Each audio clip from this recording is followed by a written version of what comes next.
Welcome to the 24th episode of the Nerdom and Other Nonsense Anime Podcast. Today we're going over the summer 2017 season's 6th week of shows, but we're also going to start off by doing mid-season reviews of a few of the shorts that stood out to us this season. My name is Bcom, and when the night overtakes the day, I transform into a juggalo. Also with me is Leo. Oh wow, what's up guys? That explains why you sleep in all the time and you're up all night. Okay, that's better. Well, you've heard of the insanity workout plan, I'm sure. Yeah, I've actually done it. It's actually really fucking hard. But there's an even better workout plan called the Insane Clown Posse workout plan, which has been burning tons of calories for me, and it's really working out. Like, every time I weigh in, it's just like another 10 pounds I've lost. It's only been 3 days. Yeah, raving on drugs in the mosh pit will probably do that to you. Absolutely. All right, so let's start this off. So we're starting off with shorts. We're covering 3 shorts this season, and damn, are they good. Yeah, 2 of them are probably good enough to be in our top 10, really, if we don't add shorts. Yeah, for sure. All right, so kicking off the short section, we start with Aho-Girl, which is on Crunchyroll on Tuesdays. The runtime is 12 and a half minutes, and the source is a 4-koma manga. It's from Studio Diomedia, who has made some of Leo's favorite shows like Fuka. My eye twitching. Ow, that was weird. That was random. They've also made Girlish Number, which I liked. They made Myoiga, The Lost Village, which was a shit show, and Honda-kun, which is the Barakamon prequel, which was okay. The director of the show is Keizo Kusakawa, who's also directing Action Hero and Cheerfruits this season, so he's really busy. He also did Fuka, Campione, and the Kantai Collection show, which I actually enjoyed a lot, more than I think I should. But that's another story. So, recapping episodes 1 through 6. Aho-Girl is the story, as you would guess from the title, of an absolutely idiotic girl named Yoshiko, who also is obsessed with bananas, like to the degree that it's probably unhealthy. She has a crush on this guy named Akuru, who I think she grew up with, basically childhood friends, who he hates being around her and often just like violently lashes out against her for being so stupid. Like, she has it coming every single time.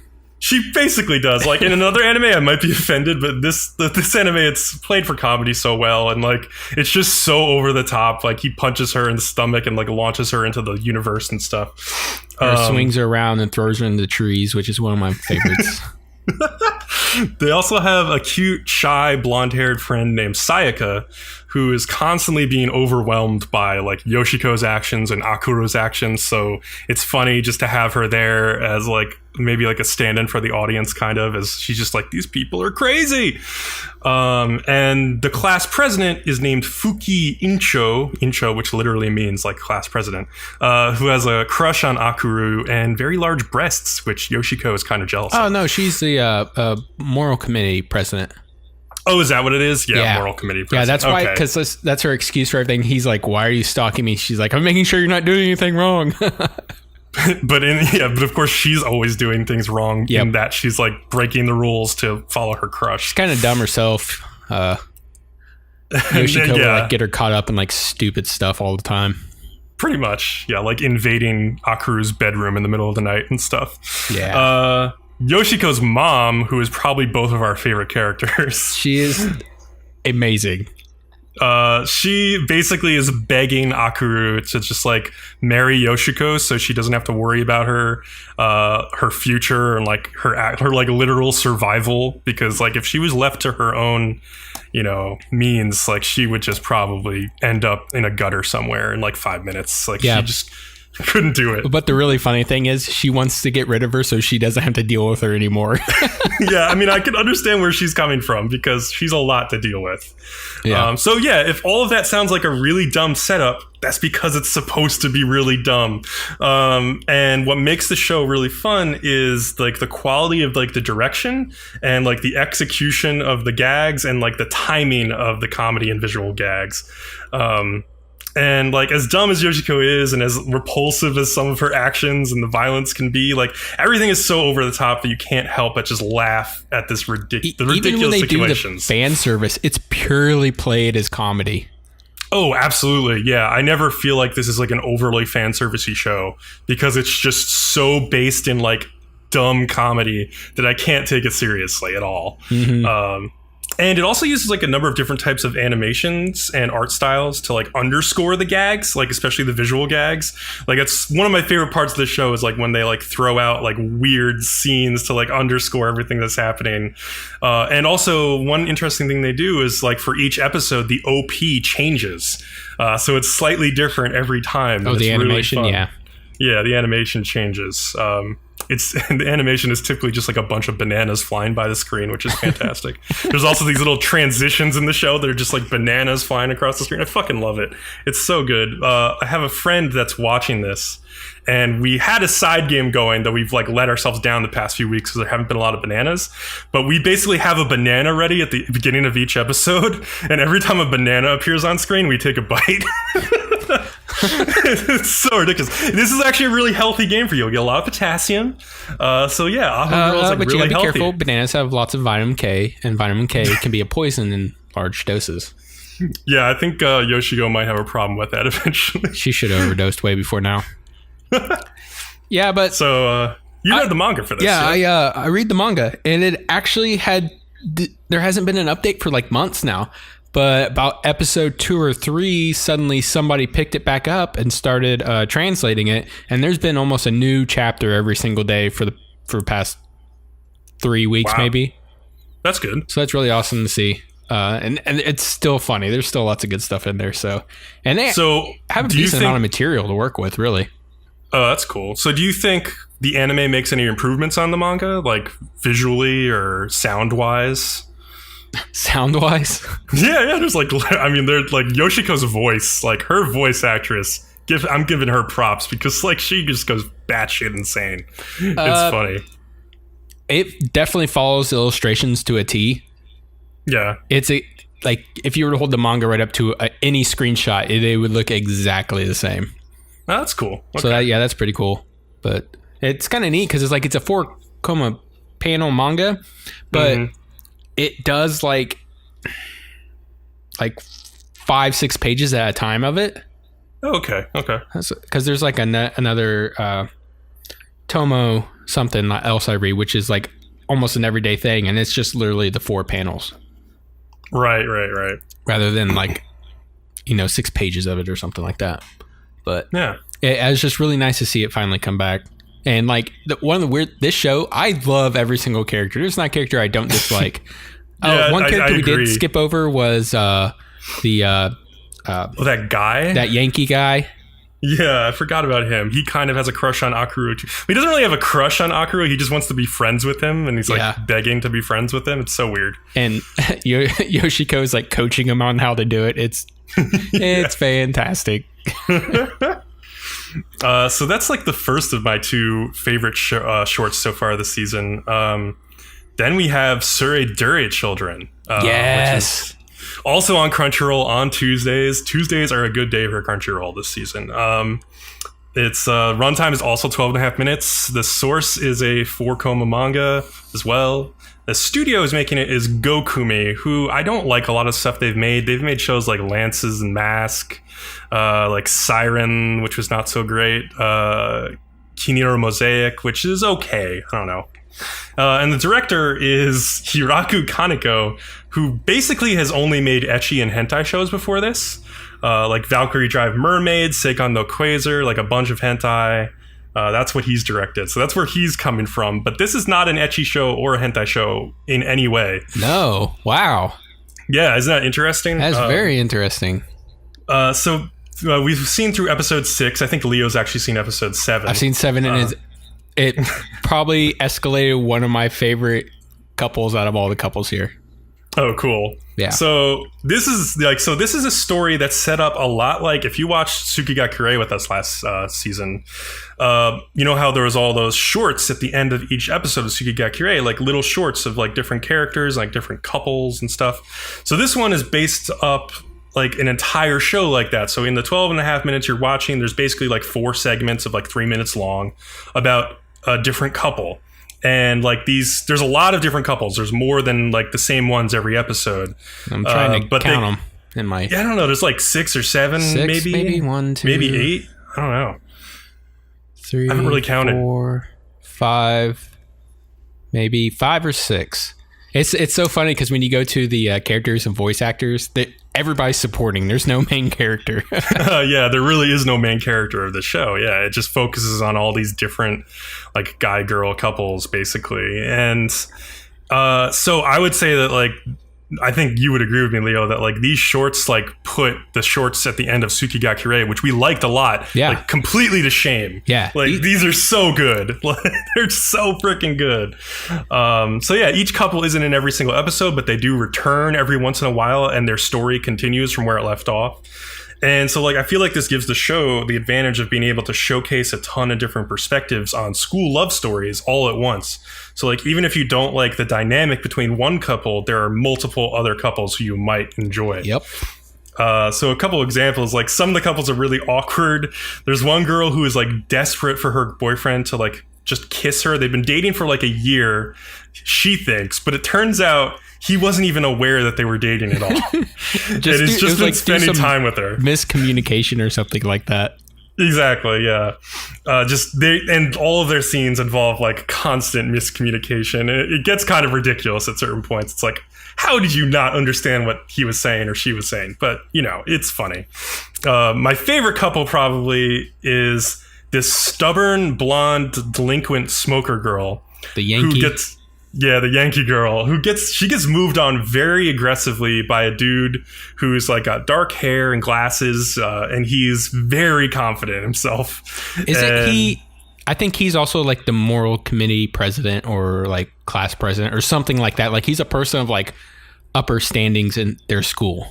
Oh, okay. Yeah, he might be. I forget. Which is what really makes their I guess their relationship really more interesting because they're like polar opposites inside like a school's, you know, hierarchy of ranking, you know, cliques work and stuff like that. So it's just really, I think it's probably the most popular. So that's the one I see the most of on like Twitter and stuff. Oh yeah. I think everybody loves that dynamic. Like he walks the line between being like too aggressive because he's just very blunt with her and like he just says what he feels and what he thinks about her. And yeah, her being a Yankee, you know, is supposed to be the tough one here. And she tries to keep up that front, but just keeps failing every advance he makes. Because he keeps surprising her with like how like straightforward he is and how insightful he is about like who she really is and stuff. And so like the things that he says to her like open her up more and more, and I just love every time they come back on screen. I like get excited. It's so good. And like those are probably the most extreme cases, but there's like several other love stories that are like in between those two extremes. Are there any other ones that you want to highlight, Leo? Yeah, I'd say those two couples you talked about are probably the most popular.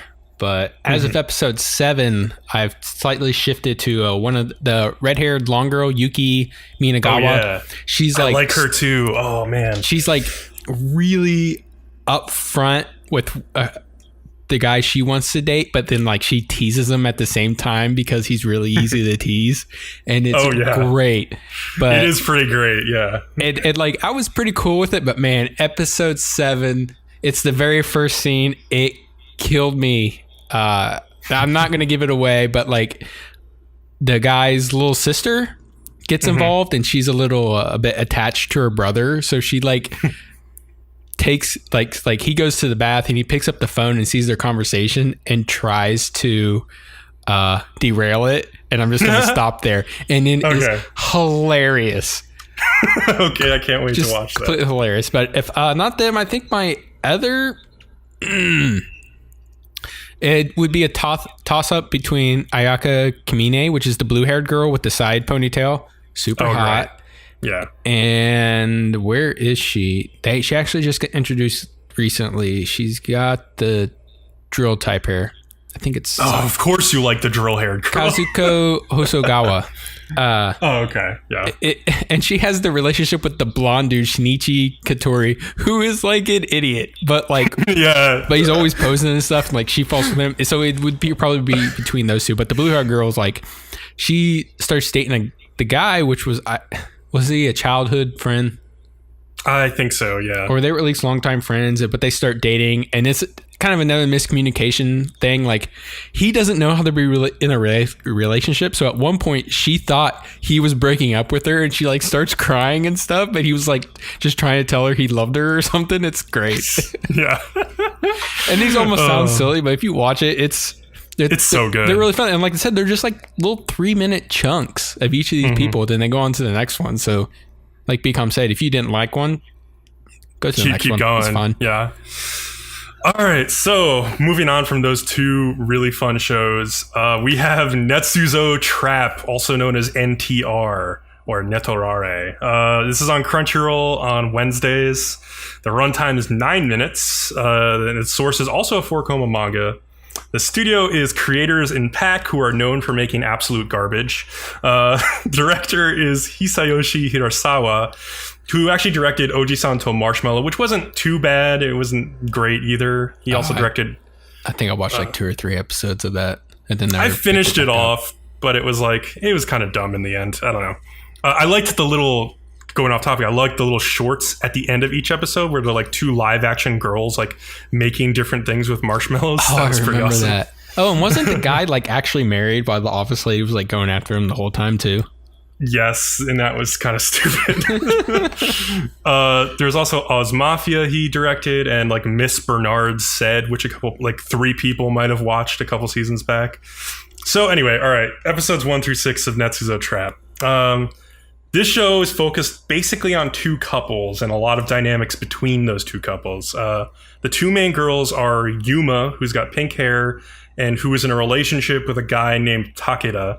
And the other girl is Hotaru, who has black hair and is in a relationship with this guy named Fujiwara, who has like white hair, basically. So Hotaru and Yuma have been friends for a long time, but Hotaru is like definitely starting to like instigate things farther than that. She seems at the beginning of the show to be jealous of Yuma's relationship with Takeda, and to be a good friend, she decides to give Yuma every sexual experience first so that she'll be ready when Takeda asks her. So yeah, this is weird. Like, Yuma kind of just lets this happen, which is a little strange. Like, I don't know. She seems kind of into it, even though she's like sort of protesting at the same time. However, this all gets messier when Yuma starts to like catch feelings, basically, for Hotaru. Or she's trying to sort out her feelings. She doesn't really understand how she feels about her. And then Takeda starts to catch on that something isn't right. And then in the most recent episodes, like Fujiwara full on finds out that Hotaru is cheating on him with Yuma. And he's a bad guy, basically. And he decides, like, I'm going to take advantage of this situation by threatening Yuma to tell Takeda what's going on if they don't let him join in with them as part of a threesome. So that's where the show is going at the end of episode 6. Oh, wow. This is a very dumb show. And not in the way that like Aho-Girl is dumb, but also like really funny. Like, this is dumb, but it's just like trash. It's the lowest quality ecchi you can find that's not like focused on underage girls, which a lot of them are these days. My main issue is with Yuma's character, because she just seems to let things happen to her no matter what. Like, she just goes with the flow and does whatever Hotaru wants, and like her feelings only change as like the plot demands them to. And it seems like everything that happens in this show just is leading, like, is like the author trying to get the characters into a situation where they can fulfill this new like sexual fantasy fetish. Like, and that's basically all it is. It's like these people don't feel like real. And then there's also some like pretty uncomfortable points where like Fujiwara is like physically abusive to Hotaru. Yeah, I remember in like the second episode, she was like afraid of him. Yeah, because he hit her, he gave her like a black eye, and I think it's because he found out what's going on between her and Takeda, and Yuma. Well, in the second episode, they were like in the Ferris wheel, and like he got angry and like yelled at her, and she like flinched and curled in on herself. So it's like an immediate sign that like he's hit her before. Yeah, and Yuma kind of in the later episodes figures out that something's wrong and like doesn't really do anything. Like, she actually confronts Fujiwara and asks him like straight up, like, did you hit my friend? And like he lies and says that he didn't, and then he like threatens her basically because he knows about like the cheating going on between them.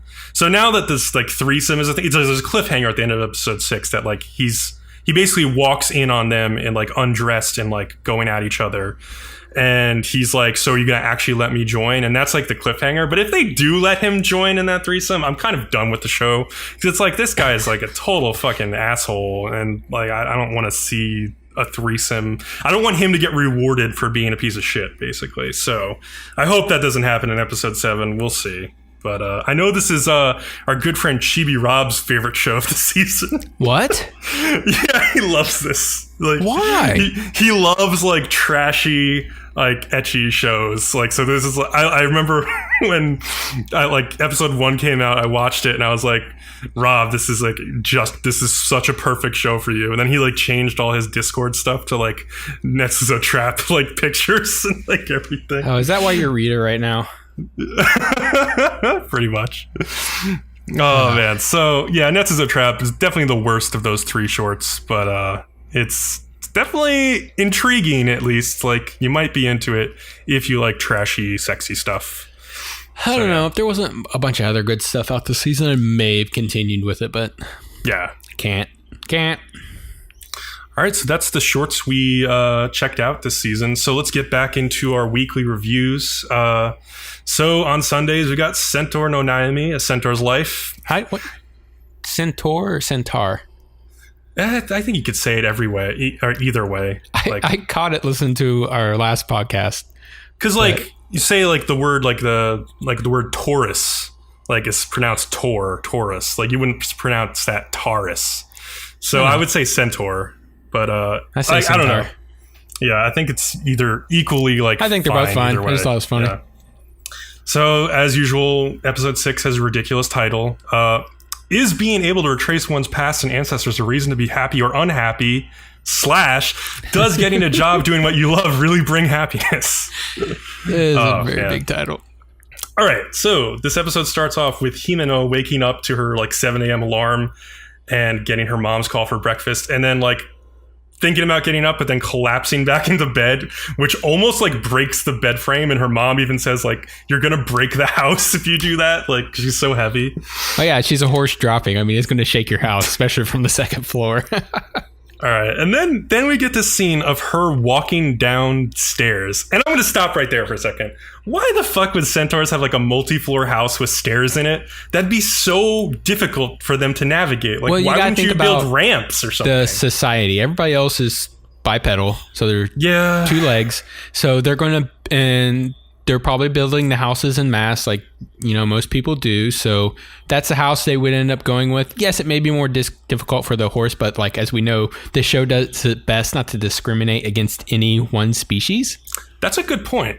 I didn't consider that. Like, so they considered, but like they go out of their way to do things that to like benefit. I don't know. Either way, it seemed weird. Yeah, like to make the toilet easier for the horses, for the centaurs. But then like the stairs are still navigatable for the centaurs. So like I read your thing and I immediately thought, I was like, all right, there has to be a reason. Just think it out. They do focus on everything else so much, and that's the best I came up with.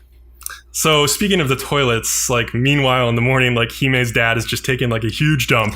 So she can't finish going to the bathroom at home like she wants to, and will have to do it at the school. And like the problem with that is that she's having this discussion with her mom, like the stalls at school are really cramped for a horse like her, basically. And there's no step. Like, so when she grew up like having like a little kiddie step in front of the toilet so that when her back half was on the toilet, her legs could stand on something, her front legs, instead of just like flailing around in the air. And she's big enough now that she doesn't need that, but she's still used to it because like she acts like a little girl. So she's upset that she won't have her little stool to put her hooves on when she's doing her business. And also the stalls are still like cramped to her, she thinks, even though they're big enough. So she gets to school and her friends tell her that her hair is getting kind of long, and she agrees but says like, I don't have the money to go to like a pricey salon. And she feels it's tough for hairdressers to work on a centaur, which I didn't really get. They showed like a brief scene of like a hairdresser behind her cutting her hair, and it seemed like there was no problem. Like you could just like stand to either side of her and like cut her hair. You can't get directly behind her. Yeah, but do you ever really need to? I guess you maybe need to as but even she could like bend down like and stuff, and I don't know. I got a friend who's but even then they want your neck to be perfectly straight and stuff like that. Like I got a good friend who's a hairstylist, and it's a very exact process, and if they can't stand at like the right angle, it's too easy to get the wrong angle, and then when they readjust themselves, then they realize it's wrong. But when you cut hair, then it's too late. I was gonna say you could get right behind her if you like sat on her, but that would be discrimination. You'd be arrested. But we know, exactly. We know she can't. So, oh man. So let's see. They showed a brief scene of like somebody cutting the hair, like we said, and then like. Also, other girls overhear the conversation about them talking about hairstyles, and they come and join in, and they start having a meeting to decide, like, what should the princess's new hairstyle be? It's so girly. Yeah, one of the girls suggests that she should go, like, first they think she should go with, like, a short hairstyle, but she used to do that, and people didn't like it. Some girls says, like, oh, you should go with drill hair. Fuck that girl. That's all I have to say about that. I saw that, and I immediately went, Bcom's gonna hate this. That was my first thought. But yeah, when she cut it short before, it was in middle school, and her little cousin Shino thought that she was like, did you quit being a princess? And she was like really upset. So she doesn't want to go short anymore. So she wants to go like shoulder length. And then at the end of this scene, and maybe the weirdest moment for me in this show yet, Tama says, like, she comes up and she says, like, oh, I've been dealing with this too. Her angel folk halo that like floats above her head is actually just hair. And so it just has grows like in that shape, yeah, it has like one strand that goes up and then connects to the halo as it grows around, and it's like, what? So it's not like you're not allowed to cut it off. Grows up and then forms a halo. Yeah, exactly. Yeah. So you're not allowed to cut it off because discrimination, but it also, if it's accidentally cut off, you can get like a certificate of deficiency to explain it. But it looks dumb when and it takes a while to grow back. But I was like, that is such a weird idea that the angel's halo would actually be hair. But I guess it kind of makes sense. They try to make everything as practical as possible. So it makes sense in that aspect. Yeah. If they want to explain it. That's true. Yeah. The girls eat lunch in the cafeteria. Hime's typically eating light because of her diet, but Kyoko teases her, giving her like a chocolate bar. And then Tama sees this and like scolds her for bringing banned outside snacks into school. And the girls whisper that Tama is acting like a mother. And Sasasul, the snake girl, is like, what's a mother? Because I have a hard time believing that she hasn't heard of the concepts of like a mother before. Like, even if they don't exist in her society, I agree with you. She's studied about the outside world. Like, so that's kind of dumb. But anyway. Yeah, I think how the family system works would have definitely been class 101 somewhere in there. Exactly, right? Yeah, like she would have had people who would have taught her even before she decided to go to Japan about how the rest of the world works. I mean, just like how we're familiar with, she's like, oh, we just have one queen. We immediately knew what she was talking about. Yeah, we've studied bees and like bee colonies. We know how they work and ants stuff, like ant that, colonies. So. Yeah. Or you're a big fan of the alien movies. Come on. So Nozomi says that Hime's red hair that she has is actually very rare for a Japanese centaur. And it apparently gave her problems in middle school because her conduct teacher thought that she dyed it. And he ended up getting arrested for discrimination because of that. Damn, this world is like pretty ridiculous. But we learn Hime's ancestor was a centaur princess who was captured by quote unquote southern barbarians, and then they dragged her from Japan all over Europe, and like the Japanese military like chased after her trying to save her. So what this is implying basically is that Hime's bloodline is likely half Japanese and half raped by somebody who captured her ancestor while in captivity. Unless like they don't say like maybe her ancestor like fell in love with somebody, but they just said that she was captive, and that explains why she has half red hair. Yeah. So they don't flat out say it, but they don't say it. It's definitely implied. Yeah. The Japanese like raided the southern barbarians and killed them, and then freed a bunch of centaur slaves and stuff, and brought her back basically. So yeah, that's like the whole first half of the episode. It ends with Hime being like, well, that's really scary. So anyway, the second half of the episode, we learn that Kyoko, the goat girl's father, Naraku, is a writer for like a magazine called Hell Monthly. And he does like investigative journalism, it seems like. And Kyoko works as her father's assistant, and she's hilarious. Pretty great at it. Like he's like lazy and he doesn't want to do anything, so she just gets on the phone and like calls people for like comments, and like she does everything. Like she just like basically keeps them in line. Talks to the publisher. It's awesome. Yeah, and like the guy at the editor's office, I forget if he's related to any of the girls at the school. I couldn't tell, but I don't think so. He's like, man, I talked to this woman when I called Naraku, and she was like really cute sounding. And his boss is like, no, that's just his daughter. And he's like, he has a daughter? And he's like, yeah, she's in high school. She's cute looking. And he's like, a cute high school aged assistant. That sounds like the best. So I was like, oh God, we're going to go like complete Hajime no Gal here in a second. So I was like, please end this scene. Anyway. Hajime no is way worse. I know it's way worse. Elementary school girls is mentioned every single episode. Oh God! We need to be doing our drink our way through. It is. Oh, and not to mention the main protagonist has been almost raped twice. Oh no! I heard. I have not watched that since episode 1, but I heard in a recent episode, like the fat guy found like an area map of where all the elementary school girls live in his like area. He made it. He made a map. Oh my God. What? It is bad. Like it's supposed to be this ongoing joke with this fat guy. And it's to the point where like his other two friends, I don't know why we're talking about this other show, are like, dude, you're going to go to jail. Yeah, good. I mean, but it's still not funny. Like I'm like, okay, thanks for being self-aware, show, but no, this is not acceptable. So back to Centaur girls. So Tama, she shows up like strangely right next to Kyoko's house, and she's in a shrine priestess outfit, and she's going into the neighbor's like place. And Naruku, like Kyoko's dad, correctly guesses that she's actually running like a curse removal scam. Like she takes advantage of superstitious people who believe their houses are haunted to make money. Like, so she goes in there and this woman's like, oh, my house is haunted because of like this spirit, and I have it trapped in this box with these candles around it. And like the box is possessed. It's something stupid. And Tama's like, okay, can you leave the room for a minute? And then she just like sighs and drops her act and then just like says a couple words over and over. And then she's like, okay, spirit's gone. Like, where's my payment? Like, and that's literally how she makes money outside of school. That's pretty messed up, honestly. But she has a good reason. Yeah, well, she has a family to take care of, but it's still not like, I don't know, it's not a respectable thing to do. But when Tama comes home, she finds her 4 little sisters like cutely sleeping on the floor, and her dad is making dinner.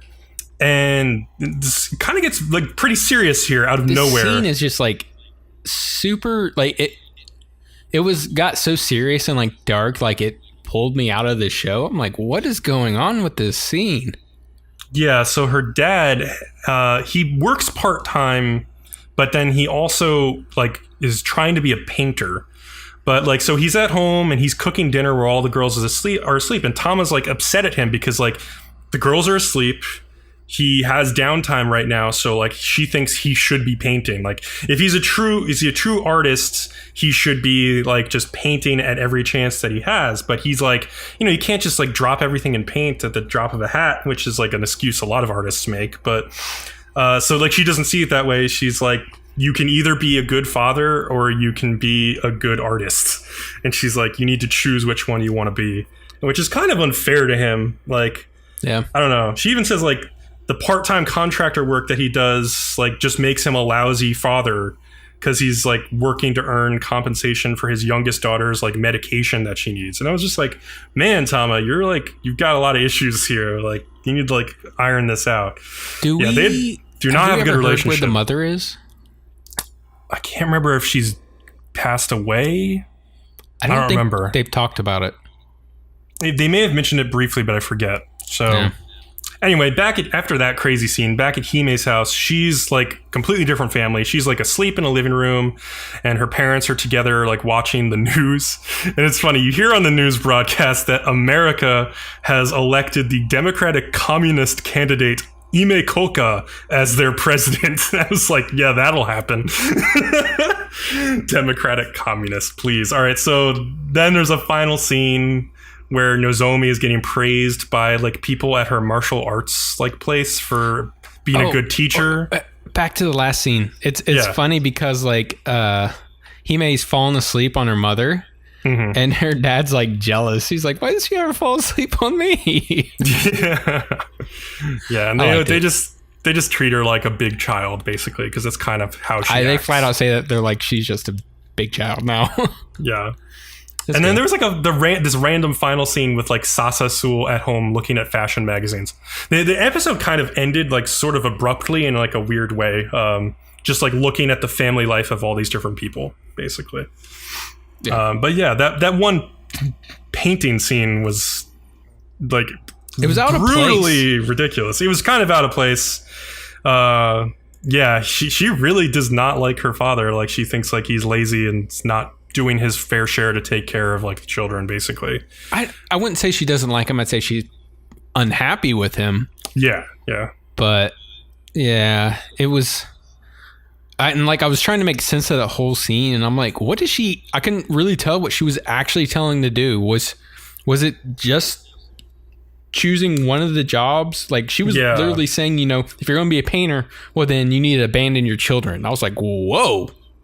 Yeah, I think she was telling them to choose one of two paths and not like walk the middle. Like either like dedicate himself one way or the other. Either dedicate yourself to work so you can like properly support your family, or dedicate yourself to art and just like follow your passion, and then like I'll support you in that and I'll take care of the family alone. But I don't think she said that. She didn't really say it. I'm trying to like even read into it. I couldn't really tell what she even wanted him to do. She like didn't express her own feelings of what she thought he should do. Maybe more as actually I don't know either. Yeah, it was confusing scene. Like it came out of nowhere and there was not a lot of context for it. So, and it was just so dark compared to everything else in this episode, which was really like almost comedic and very lighthearted and stuff. And then we just hit that and I was like, what? Yeah, I'm hoping that we'll get more clarification later on this season on what Tama actually felt about that situation. But you want to move on? Sure. And if everybody's wondering why Bcom's doing all the talking, it's because of the Japanese broadcast schedule. Literally, almost all my shows got delayed this week. I had 2 reviews. That was it. Yeah. It was a great I'll be doing week. a lot of the talking, so I hope you enjoy the dulcet sounds of my voice. It's okay. You got a good voice, Bcom. It's nice and deep. It's gentle on the eardrums. I'll go even deeper for this review. No, do it. Do this whole review, and then you won't be able to talk the rest of the episode. No, if we're reviewing and then I can Princess crush you Principal during the gamers because you can't fight back. If we're reviewing Princess Principal, I have to make my voice really high. Oh my god! Princess Principal, episode 6 is called Rouge Morgue, which means red morgue in French. So the episode starts off with Dorothy teaching Beatrice how to quickly pick a lock. And she thanks Dorothy for the help, but like there really weren't any other options for teachers, because like she points out like Ange tried to show her how to do it, and like she just like, look, I did it. Can you do it now? And she's like, no, could you show me again? She just does it again. She doesn't explain anything about how she did it. And then like Chise's way of opening a lock is just to like slice through it with her katana. So Dorothy was really the only option for an actual teacher here. But yeah, this is like, as Leo and I predicted, there's a Dorothy backstory episode now. She's like one of the only ones we haven't had a backstory episode about. So as Beatrice notices that she's like Dorothy's humming this tune to herself, we get a flashback of where she heard that tune from, sort of. And it's from a mortician in a morgue humming it to himself. So Dorothy is tasked with a mission. She is asked to find a specific corpse of a man whose body has been implanted with a cipher that the kingdom uses. So like a code. Dorothy was chosen for this mission because her father, Danny McBean, is the Duke of Normandy's accomplice in trying to recover the corpse. Her father is the mortician that we saw humming earlier. Unfortunately, for me, Dorothy brings Beatrice along with her, so we have to endure more of her squealing. Like, she sees a cat coming out of an alley. She kind of like falls over and screams in surprise because she's scared by any little thing. And eventually they both arrive at the morgue and they offer to like basically pitch in and work there. And when they first see Dorothy's father, he's being really nasty to a pair of his coworkers. And Beatrice doesn't know yet that it's Dorothy's father, so she says like, that guy's being like such a mean person. And then he runs up to Dorothy, who he actually calls Daisy, and he's very happy to see her. So it's interesting it's cool. So she took her mother's name. Yeah, we find out later in the episode. And later on you find that out, but it's just really neat because you see her father, and like Dorothy's like, we'll just keep calling her Dorothy. He's like, hey, beautiful young woman. So you see her father, and you're like, she came from him. Yeah. What? But then you get a little backstory and it makes more sense. So that night Beatrice is like brushing the princess's hair. They've come back and she lets it slip that Danny McBean is Dorothy's father. And I thought that might be important, but it didn't really seem to come up this episode. But maybe later on it'll be important in the series. That scene had no reason to really be there except for Beatrice letting it slip about this mission. So the next day, like, one of the morgue workers asks like, why is Beatrice there? Like, is it because she's in debt, or maybe because she's an immigrant to the kingdom? And he himself works there because he ruined his leg in the war and he felt he'd killed too many people and all of his friends were dead, so like working amongst the dead like felt comfortable for him. It's pretty sad. And at this point I was like, Beatrice is a terrible spy because she didn't have a backstory for herself. Yeah, that's a good point. Seriously, right. Spying 101. Yeah. She had nothing. She just panicked, and he's like, it doesn't matter if you don't want to tell me. I'm like, lucky you, is the kind old man. Yeah. So some men also come to the morgue, and they start like shaking down Dorothy's father. He owes them money for some reason. And like Dorothy comes to like I think interrupt. He took out loans. Yeah. And like the ringleader, who's like this blonde douchebag, says that like, well, you're like a fine looking specimen or whatever to Dorothy. And that if she says though, like, she's not interested in marriage because she wants to earn her own money, because like if she ended up with a screwed up husband like her own father, she'd be totally screwed. And her dad, like, in the first indication that he's not a great person, like angrily slams. I forgot to mention, he has like a hook for his right arm. Basically, like he lost his hand in an accident, we learn later. So he bangs his like metal arm into the wall, and like Dorothy yells like it's true, and then he's hiding behind his injury, and he's like not working in the real world because he's hiding away because he's ashamed. So like Beatrice also yells at Danny, telling him he should be ashamed of himself for taking out his anger on everyone around him. And then Danny lifts Beatrice up by her collar, which reveals her voice box, and he starts like tinkering with it with his good hand. Like even as she's like yelling and wailing and pleading for him to like stop and her voice is getting distorted, he keeps doing it and laughing, and like Dorothy runs back over and like slams her father away from Beatrice. And like her father, who has like no shame, like bends over and cries and begs Dorothy not to leave him because of this. Like, so her father's like all over the spectrum with craziness. Dorothy apologizes to Beatrice, explaining that her father can't control himself, apparently. He used to be an expert steam engineer, but losing his hand like changed him.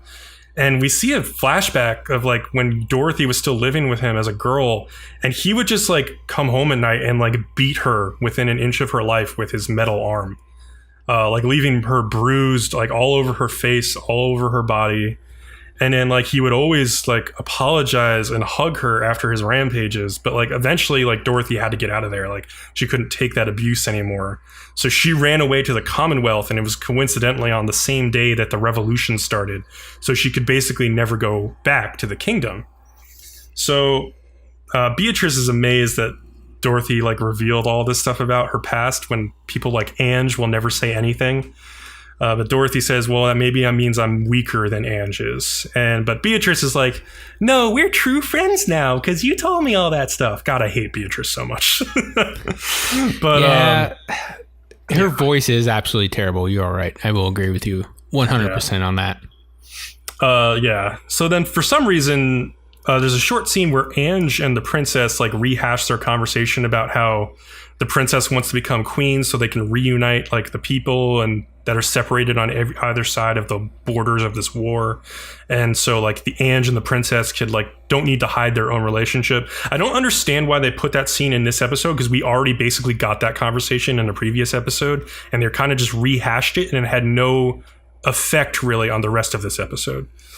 But Dorothy also, after dropping Beatrice back, takes her dad home from the morgue. And they get back home and she has memories of this home from her childhood. And that's when I got kind of confused. Because she says that she grew up in the kingdom, but now is in the Commonwealth. So is she crossing over into the kingdom every time she's going to this, like her dad's job?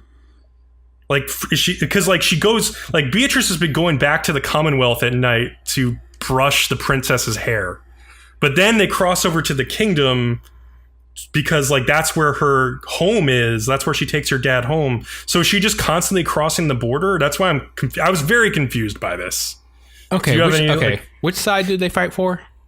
They fight for the Commonwealth, which I think is like London and above. Yeah, and that's the side she crossed to the night that she left her father. Yes. So now her father works in a factory. In the kingdom, yeah. Yeah, he still lives in their original home, which should be on the other side. Should be in the kingdom, exactly. So, like, I guess she's just crossing borders every time this happens. Like, I don't know. You see her, like, driving Beatrice home, and it's, like, across a bridge. So, but I don't know. Maybe there's part of London that's in the kingdom. I'm just very confused about, like, the geography of where the kingdom stops and the Commonwealth begins and why they're allowing people to just, like, freely pass and borders. We've never really seen how the borders work yet, so yeah, that is interesting. So anyways, so she brings her dad home, and like the girls, Beatrice is actually there later, and like she and Dorothy search her father's apartment. They're looking for some means of communication with the Duke of Normandy, and he starts singing in his sleep. And the song that he sings starts with the word Tsuki ga Kirei. And I was like, yes! It's Leo's favorite show.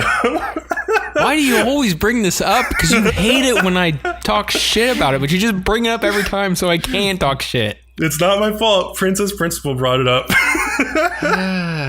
So anyway, Danny, like, he falls out of bed and eventually wakes up. And when he looks at his daughter, he says, Dorothy? He's always called her Daisy until then. She corrects him and tells him, no, it's Daisy.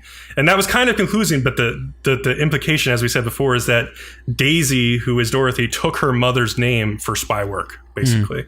And he also, like, when he looks at her, he kind of looks her up and down, and then that's when she's like corrects him, and then he's like ashamed of himself a little bit. He's like, fuck. Yeah. I just looked at my daughter like that because I'm stupid drunk. So Danny tells her that, like, he kind of trusts her, and he says, like, a body is going to show up at the morgue with a cross on the palm of its hand, and it will have a message hidden inside one of its teeth. Clearly, it's the cipher that they already know about, but he's telling them how it's actually going to show up. And if they just bring this to a certain person, he's going to be paid handsomely. So the next day, like, he's roughed up again by those thugs who he owes money to, and they tell him if he can't get the money soon, he could just give his daughter to them, and since she's such a looker, she could earn the money back really quickly. So we're left wondering if he made that deal. So Beatrice finds the body with the cross on its hand the next day and lets Dorothy know. They extract the tooth and they pull out the cipher, and Dorothy is smart, so she decides to copy it down and then put it back because they don't want the Duke of Normandy to know that they've had access to it. And also it'll help her dad if he, like, brings this to the person, gets paid. She's still sympathetic to helping him, even though he's a horrible guy. So Dorothy gives the tooth to her father, and after, like, hugging her and planning to meet at a pub later, he runs off to give the tooth to a spy from the kingdom. So they cut to Dorothy and Beatrice walking up to this pub, and they find the thugs sitting outside who shook down her father. And they tell her that her father agreed to turn her over. And Dorothy figures like, oh man, that bastard, he's going to take like the money for getting the cipher and then not have to pay his debts to these guys. What a selfish piece of garbage. So she's furious and she can't stop herself from just like beating the shit out of these three thugs, which is pretty nice. Like they kind of deserve it. And then the League thug finally admits, once he's like done for, that he only assumed her father was turning them over since she showed up at the pub. But in reality, her father wanted anything but to give up his daughter. He was like pleading with them, anything but that, anything but that. So then we cut back. Danny has now arrived at like this church. He's meeting the spy from the kingdom, and he's so happy about like getting this money. He's saying like, I have all these plans with my daughter. And the spy is like, don't get too greedy. And he's like, no, we're going to like go walk around town together. And it's going to be beautiful. We're going to reconnect. And like, instead of that happening, the spy is basically just like, you know what? Yeah, you're like, I'll like make your life easier for you. And she just takes a throwing knife out and just kills him. It's like, That was like a hatchet, dude. Oh, it was a hatchet? Yeah, whatever it was, like a throwing big projectile thing that just like lands in his head and he's done for. So yeah, Beatrice and Dorothy are at the pub and like waiting for the father to return. And Dorothy's like thinking back on good memories she used to have with her father before he became like twisted and kind of evil. And she remembers the song he used to sing, and Beatrice uses her voice changer to recreate her dad's singing voice for that Tsukigakure song. She starts off like the first verse with it, and then like the rest of the bar patrons are like, what the fuck? And then then they join in. Yeah, well, she quickly changes her voice back to normal also, and then they finish the rest of the song together.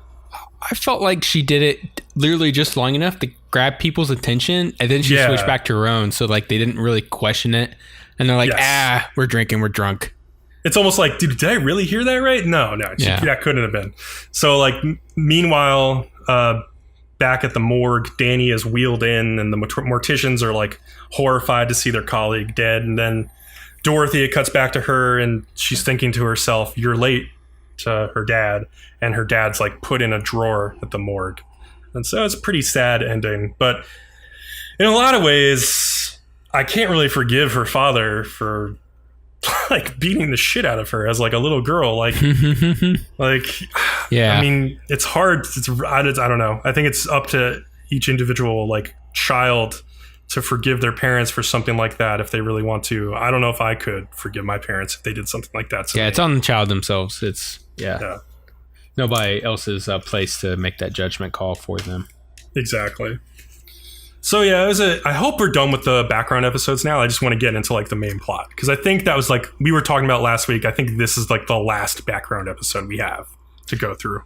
Yeah, and we also said like the introduction of how everybody's in this thing now. So yeah, if we went by background introductions, and then also how they became a part of this little club, we basically covered everybody except Ange, and all we know is she's somehow connected to the princess.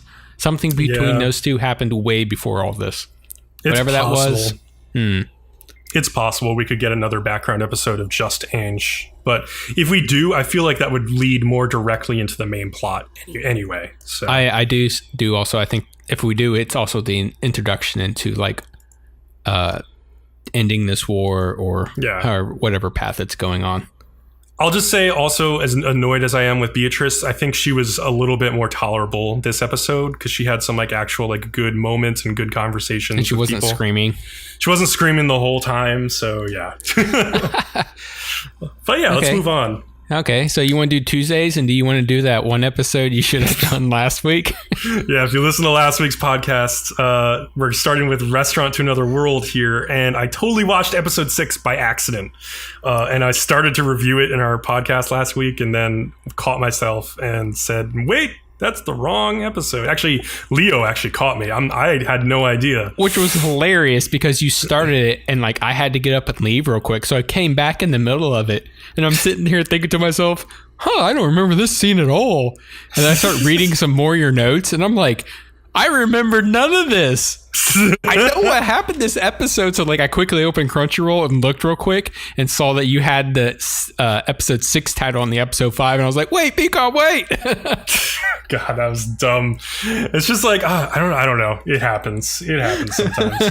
You know why it happened? I'm gonna just brief thing. Like sometimes when you watch an episode through Crunchyroll, like it usually shows like a full orange bar under the show if you've watched it to completion, but sometimes it glitches out and it just like shows it as unwatched, like especially if you go back to the beginning of the episode to watch like one scene over again. So it sounds like it immediately like just went to the most updated episode or something. It did, that. Yeah. Like I don't know. It's my fault though. I like should have checked, but whatever. So the episode I should have kind watched. of the show's sorta episodic in a way. Yes. So it'd be So it could easily be skipped, and you not even realize it. Yeah. So episode 5, which I should have watched, was called Pork Cutlet Rice Bowl and Pudding a la Mode. So this episode, the chef tells us the story he heard from his father about their like a lion man customer who's named Lionel, who only orders pork cutlet rice bowls, katsudan bowls, at the restaurant. So we have a flashback and we see him in his world battling this half-elf douchebag named Alexander, who is one of these like 4 heroes who doesn't seem very heroic at all, though. He's bragging about like how well he can handle both of his swords, the one made of steel and the one in his pants. And he's going to sell You don't ever boast about that either? I thought all guys did. No, not usually. Not usually in public. Only when I'm battling lion men, I guess. So he's going to sell Lionel and his minions for a profit after like paralyzing them with this needle he uses to attack them. A demon lord ends up buying Lionel for like 10,000 gold. So to earn his freedom, he has to fight in an arena as a gladiator, and he earns 100 gold for each fight. So he'd have to fight 100 times to try and pay back his debts and win every time. So as he sits in the cell, he's wondering if he can defeat his next opponent, which is a manticore, when the restaurant Nekia door opens. So he meets the old chef of Nekia and asks him to make something with meat that can carry him to victory. So of course, in typical Japanese tradition, that meal would be like a pork katsudan bowl, because katsu means victory in Japanese. So Lionel, of course, enjoys the dish so much that he like lets out a thunderous lion roar after taking a few bites and like heads back to the arena. Well, actually, before he heads back, he's like, he thinks to himself, that wasn't nearly enough. Like, I don't have any money though, so I can't ask for more. But the chef, who's a kind person, was watching him the whole time and had already made him an extra bowl. And he tells him, don't worry about paying back. Just pay me when you have the money. And Lionel ends up eating like 5 bowls and before he heads back. And the chef is like kind of sarcastic. He's like, so make sure to pay me back soon. And the lion's like, wait, didn't you tell me not to worry about it? And he's like, did I tell you that? I don't know. They both like smile at each other. So Lionel defeats the manticore in the arena. And by the way, this fight had kind of limited animation. It didn't look too good. But whatever, this isn't like a fighting show, so I'll give it a pass. He went on to win like 10,000 gold coins just in 1 year, and then he dominated the arena as its top gladiator for more than 20 years and became known as the Lion King.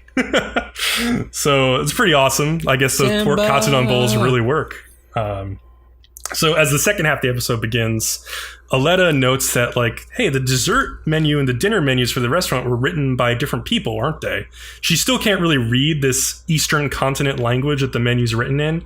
So she asks the chef, like, please don't fire me, even though I haven't figured that out yet. It's kind of cute. So the old wizardly man who shows up often in like a white robe, he starts thinking about a story from his world about this 36-year-old princess named Victoria, who is still unmarried because she was born a half-elf, and apparently nobody wants to marry a half-elf. So my comment probably makes a whole lot more sense now, doesn't it? Yes, it does. Leo had written a comment last week that was like, I'll marry that girl. I said, I said, if everybody's going to be so torn up about Victoria the half-elf being unmarried, I will take responsibility and marry her. She's hella cute. So and after you watch episode 6, accidentally watching episode 6, I had no idea what that meant. I was like, that makes no sense. I guess I'll ask Leo about it when we talk about the episode. Oh, yeah. So the way she became a half-elf actually is like both her parents are human, but they are probably carrying recessive genes because they talk about like if an elf mixed into your bloodline, like even 1,000 years ago, like she could still inherit some elvish traits. It's just rare. So you can inherit magic, the lifespan of like hundreds of years. And like elves in her world, like until they reach 100, they still appear as young as teenagers. So this is like Arrow Manga Sensei's like wet dream, I guess. I don't know. Half elves generally have the options of removing themselves from society. They typically follow like one of three paths in her world. They either I don't see the downside to marrying her. I mean, what am I missing here? She sounds, I mean, what they say, like a teenager, but she clearly does not look like a teenager in this show. It's basically they're just discriminated against in this world, like based on like their appearance. Like they have a lot of focus on her elf ears, like just because she has elf ears. It's like if Mr. Spock was discriminated against because of his Vulcan ears. It's like why he all covers I say them to up. that is great, more than nibble on. So more than nibble. What if it pokes you in the eye? Like, you say that now, but that could be like a freaking serious disaster. What are you doing to get poked in the eye by the ears? We're nibbling on her ear, and then she gets like, you know, very excited, and she like twitches, and like boom, right in your eye. You got surgery. You can't see for the rest of your life. You got to wear an eye patch. That's a large area of movement for a twitch. I'm just. You don't know how elf ears work. Whatever. Look, I know you would be willing to risk that, but you know, for some people, got to consider it. Yeah, I mean, I would make it a win on my part. I mean, like, look how hard she orgasmed. She fucking took out my eye with her ear. Jesus. Moving on. I wear this patch as a trophy. Oh boy. So elves in her society typically follow one of three paths. They either go full bore into magic and become like a sorcerer, or they become a mercenary whose job is based only on ability. So you're not going to be discriminated against for like hiring. And then there's also like several small half-elf villages you can move to, basically, and just live in a community of people like yourself. So she chose the path of the sorcerer. And apparently she had like a genius's aptitude for it. And they're describing like what a genius sorcerer she is, but the actual animation is just her floating naked and the camera zooming in on her boobs. And I was like okay. Magical girl transformation. Yeah. So Victoria becomes the pupil of the old man from the restaurant, Sage Artorias, who is the greatest sorcerer in the kingdom. And he's like a hero who killed this malevolent god in their world. And she studied with him for like 8 years and then returned to her family's castle to continue her research as a sorcerer and remained out of sight, basically. She became known as the Witch Princess of the Duchy. So, however, every 7 days, the restaurant door opens from her laboratory. And we find out that Victoria and Artorias were the ones who wrote the menu for the chef, because he didn't understand any of the language of the Eastern continent either.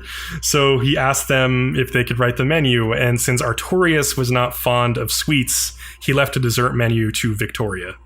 So that's why 2 people have written the menu. So Victoria digs into her like pudding a la mode. And this was a weird scene because as she was eating, I noticed a lot of continuity and animation errors. So like when she lifts, she has a fork and she's using it to like pick up fruit from her dish. And when she like puts it in the fruit and then when she puts the fruit to her mouth, like the proportions drastically change of the objects. And then there's I didn't notice, but yeah. I would like to go back and like rewatch that now. It's quick, and then the more egregious one is like one time she lifts the fork to her mouth and it has 4 prongs or tines.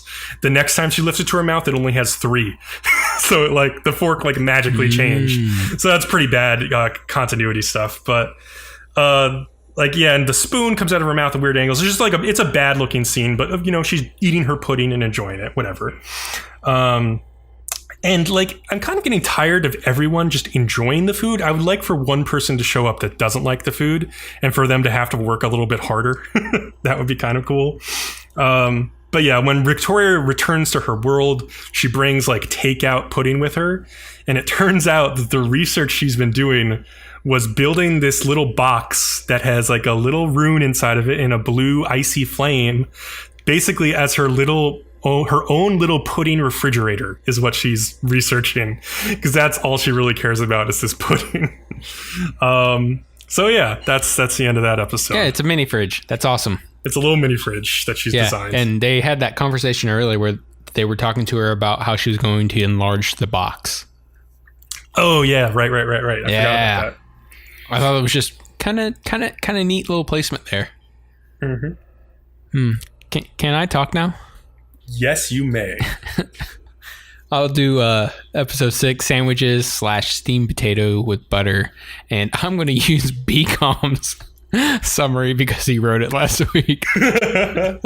Minimizing the work you have to do. It's fine. I'm totally okay. Yeah. Okay, so this episode opens with quite a bit of Alita fan service, as you say, as she monologues about her routine each morning. There are long, lingering shots of her showering and then low-angle shots of her mopping the floor in her maid outfit. Yeah, there were low-angling shots, but they weren't like upskirt.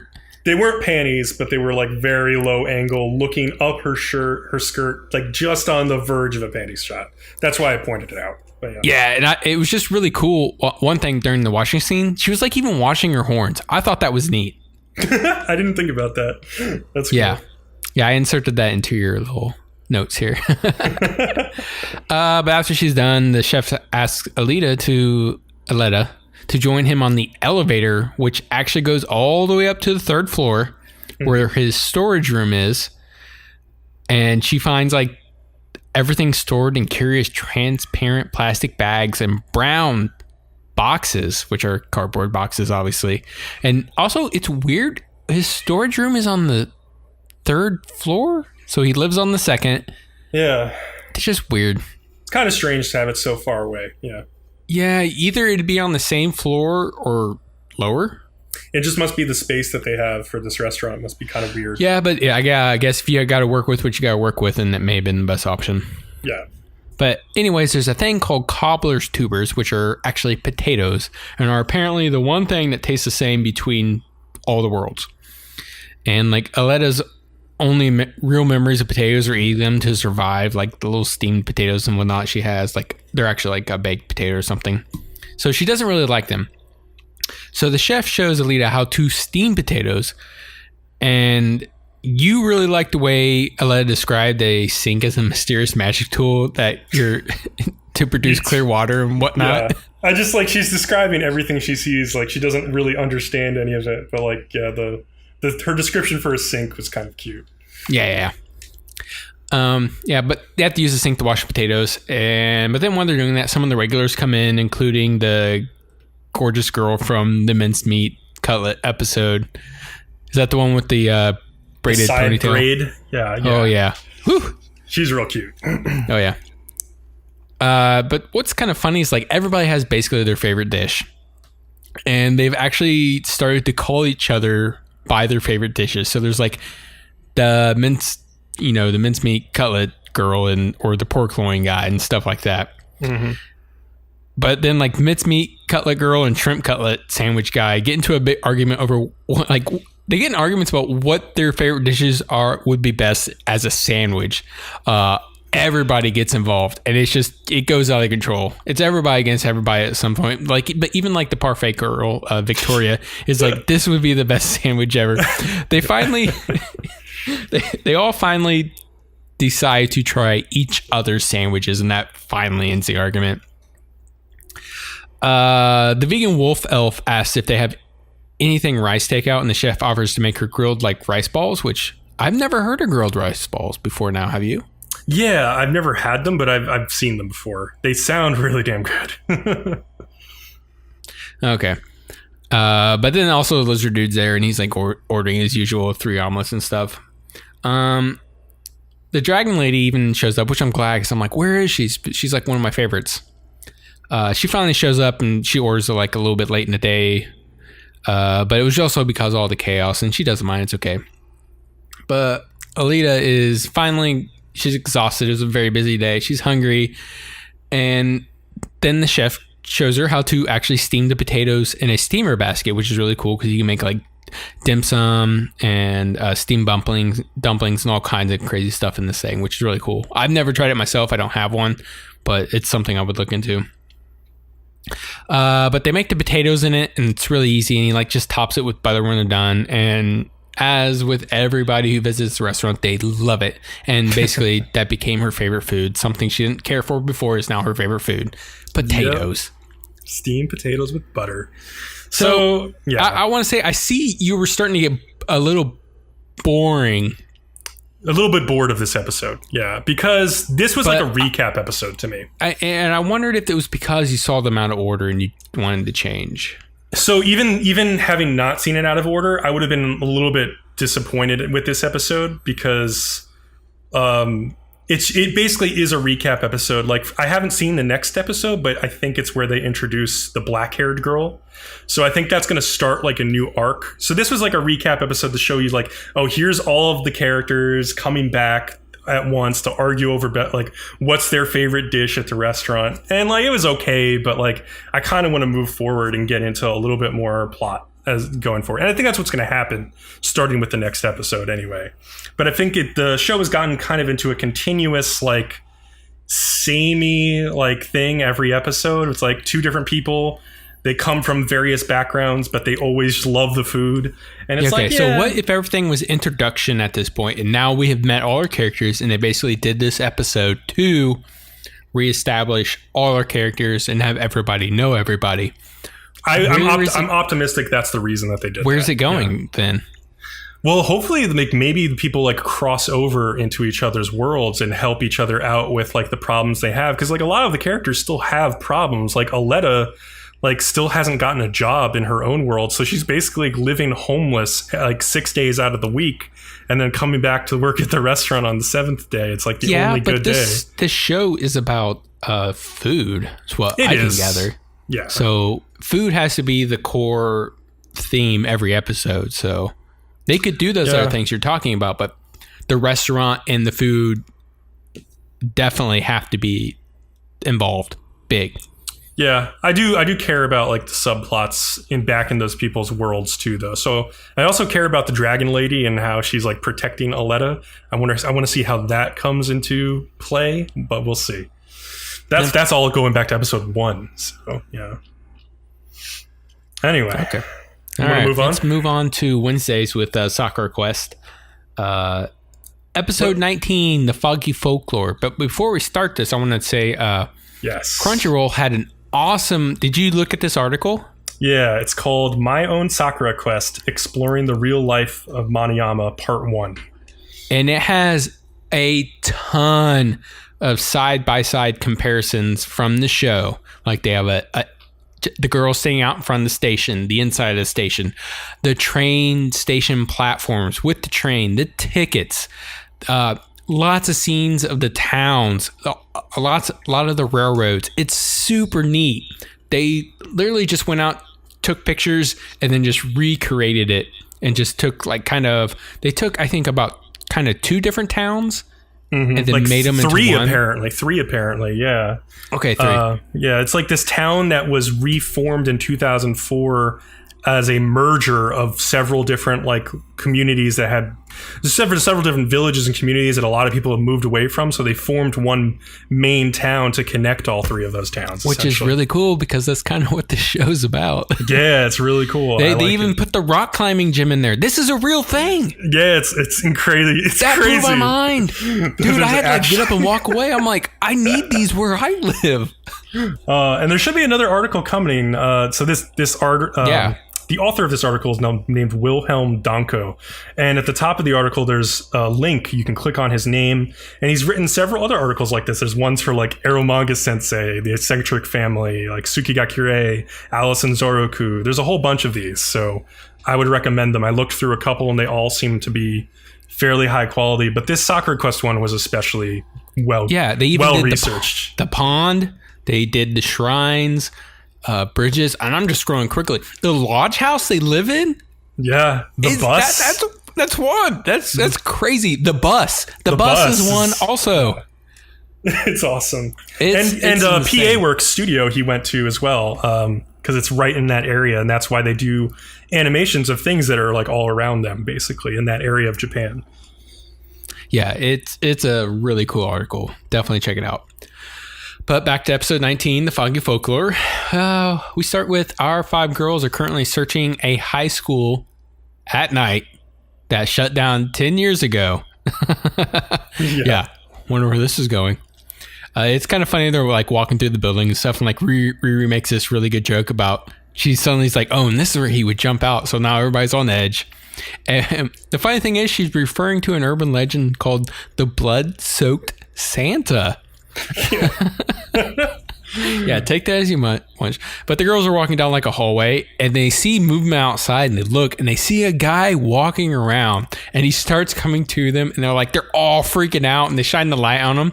But it's just Maki's dad, because he's a vice principal.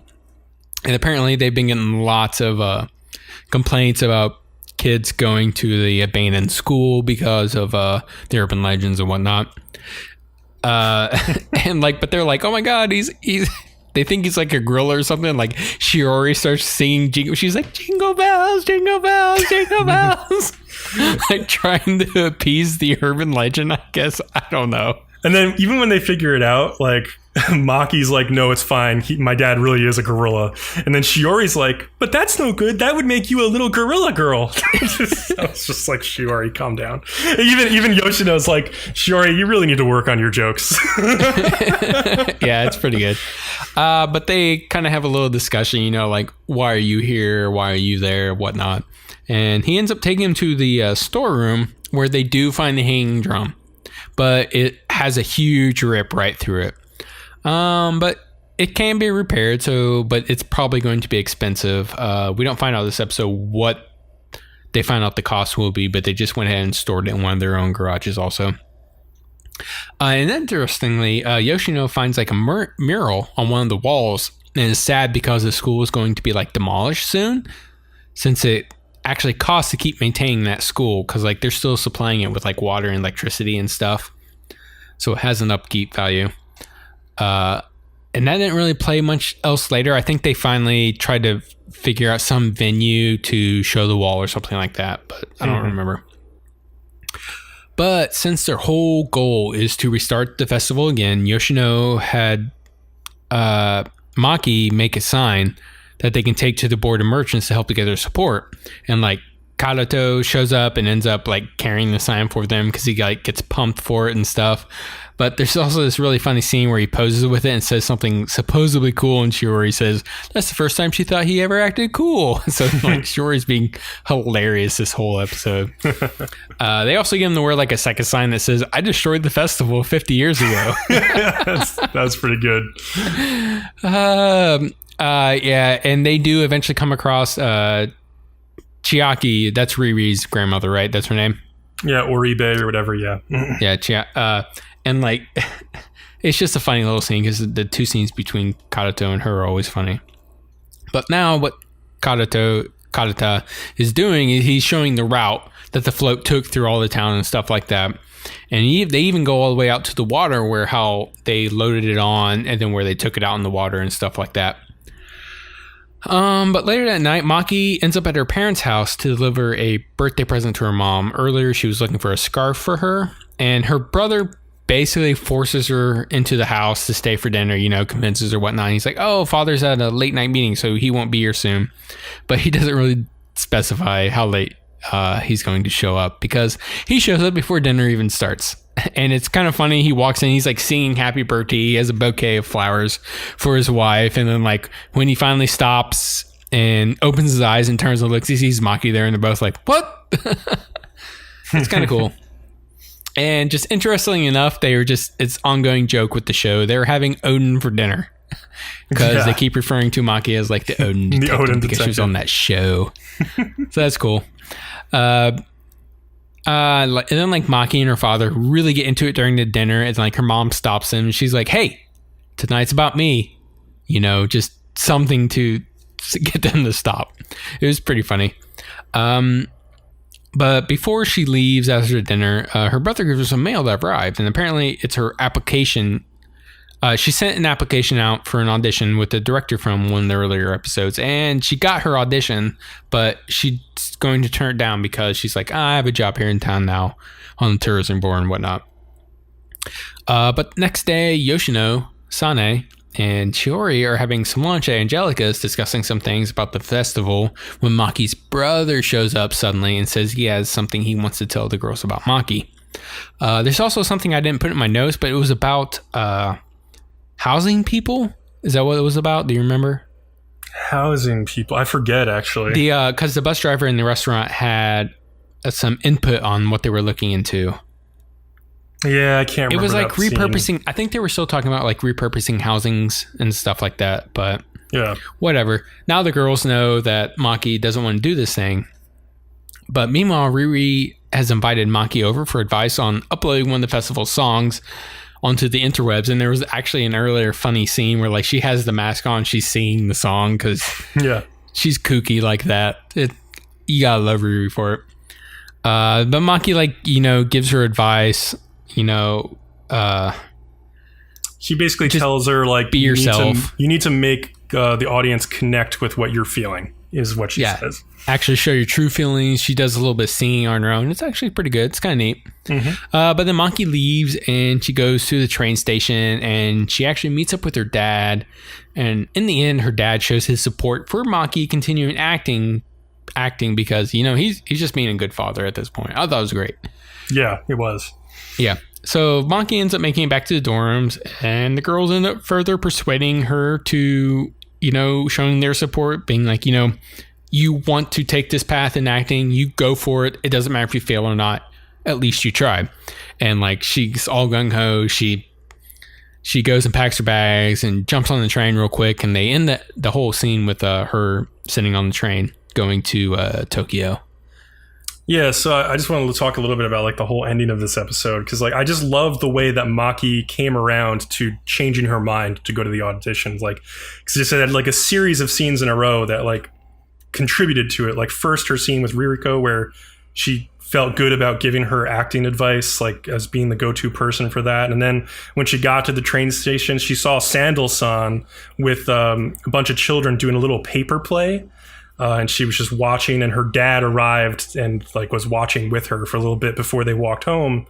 And then, yeah, her father telling her like, you should stick with acting, telling her that like, hey, you used to smile a lot when you were little. And because she was saying like, oh, I've always been like this, not smiling. He's like, no, you haven't. Like, you used to smile all the time. And he's like, is it so hard to continue loving the things that you love? And tells her just go kick butt at it. And then like, yeah, she can't like avoid like Yoshino's like determination.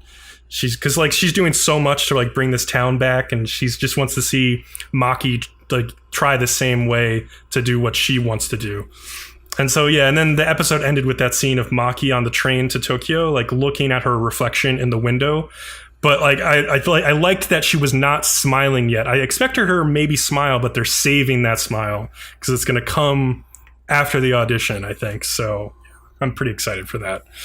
Yeah, they're going to make it earn. Really good episode again. Yes, it is a very good episode. But oh man, are you ready for this? I'm ready. So I am going to pour myself some more whiskey here because this is going to be intense and I am going to need it. I'll get started then. We have a long synopsis of this past episode of Gamers because it was a controversial one. 3 pages. Episode 5 of Gamers, which airs on Bcom Thursdays. wrote 3 pages. Well, a lot of stuff happened this episode. So, Aguri and Communication Error, which there could not be a better title. Except it wasn't just Aguri. It's like, it just should just be called Communication Error. It's not really Aguri's fault. So, actually, was it? Darn it, I lost it. Was Aguri one of the ones who did not have a complete miscommunication with everybody? Well, she's the pink-haired girl. She definitely has a miscommunication. Yeah, she definitely has a in the like the scene at the cafe. She definitely miscommunicates a little bit there. It's interesting they single her out because this is everybody's in this episode. This is a clusterfuck. So yes, let's start with one thing that is interesting about this that you noted last week. So this episode picks up right where episode 3 ended. And I thought it was actually a weird decision in hindsight now looking back at it because like there was only really one short part near the end of episode 5 that chronologically came after episode 4. Like I think they could have just rejiggered some scenes and easily just made everything chronological, but I guess they, for whatever reason, they made the decision to air it this way.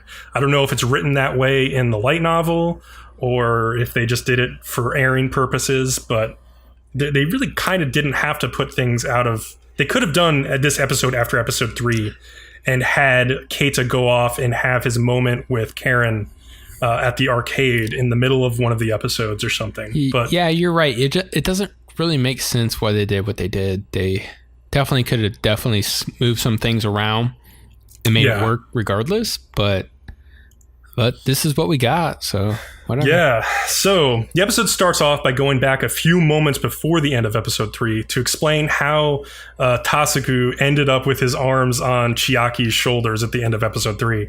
So Chiaki tells him she's working on a game, apparently, and she's walking with Tasuku, and she gets a game invite from Mono. Oh, no, wait. From Tsuchi. She is Mono. Her name is Mono in like Granblue Fantasy, the mobile game they're playing. And as I suspected, the moment when Tasuku grabs her shoulders is when he realized that she is the Mono who Tsuchi or Keita has been playing Granblue Fantasy with all this time. And so he grabs her shoulders to look down at the phone, and that's exactly when Aguri and Keita look out the window of the cafe and surprise and stuff. So I want to say real quick, Uehara is us in this show. Yes, he is like the viewer, for sure. Yes. He has realized the same things we have realized. We already know Amano and Chiaki are probably the two people who play each other all the time. So I think it's just important to note. He's going to try and fail to corral people in this situation, in this episode. Like, try and get people to work out their differences and stuff. So, as a side note I'll make, throughout this episode, Chiaki continues her speech tick of repeating the first word she says twice, always, whether it's like, desu desu, or eto eto, or sono sono. Like, every time she starts talking, she says things twice. Even one point when she's just nodding to affirm like a yes to an answer, she nods twice. Like, it's just, oh man, it's cute in small doses, but I feel like they're overdoing it. And like, someone on Reddit is even making a running counter each episode of everything that she says twice, and it's really funny. I'll be honest, I never noticed. That's amazing, because not until I read your notes. Often. Yeah. Well, you will notice it now every time. It's kind of cute. Like, a lot of anime do this with vocal tics with cute girls. Like, it's a common thing, but she does it so often that it can come off as like a little over the top to me. So anyway, Tasuku basically screams at Chiaki, "How star-crossed can you get?" when she admits that she feels really close to this guy Tsuchi, who is Keita's avatar in Granblue Fantasy. And he shakes her and asks her, like, "What do you really think of Amano?" To which she replies, "I hate him more than the idols that end up in your favorite drama only because the agency demanded it." And I was like, damn, girl, you really hate this guy. And she's like, "Yeah, if we were stuck on a deserted island together, I would bite my tongue off." So she really is over the top. She would bite his tongue off. No, she would bite her own tongue off, so like she wouldn't have to talk to him or wouldn't give him the pleasure of hearing her voice, basically. It's so funny because episode 3, once they found out they had different opinions on Moe girls, they immediately became each other's worst enemies. And that's my problem, is that like, it's awesome. All of this is grounded in just like minor arguments over video games. And she's just like so crazy about I think the ridiculousness is awesome. Okay. This show is ridiculous. It's the world it's set itself up in. This has been apparent since episode 1. Mm-hmm. So like everything they do is justified because this is the world building that they've built to. So you keep going, man. So it also turns out that Chiaki chose the name Mono as her avatar because her mom's maiden name is Mononobe. Is the exact same reasoning for why Keita chose his name of Tsuchi. It's from his mom's maiden name again. And so freaking Tasuku is just sitting there like he wants to blow his brains out because these two people are like exactly the same person, yet they hate each other. It's so funny.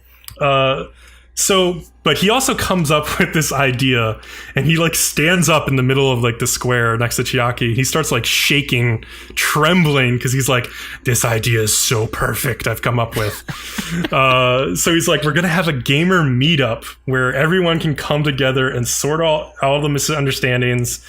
And yeah, it was kind of a weird scene. So Tasuku gets Chiaki and Keita in a room together and tells them that part of the meetup will be about debating the games they enjoy. Because initially he tells them, like, I need you guys to be part of this gamer meetup. And they're like, oh, there's only one problem. And they both point at each other.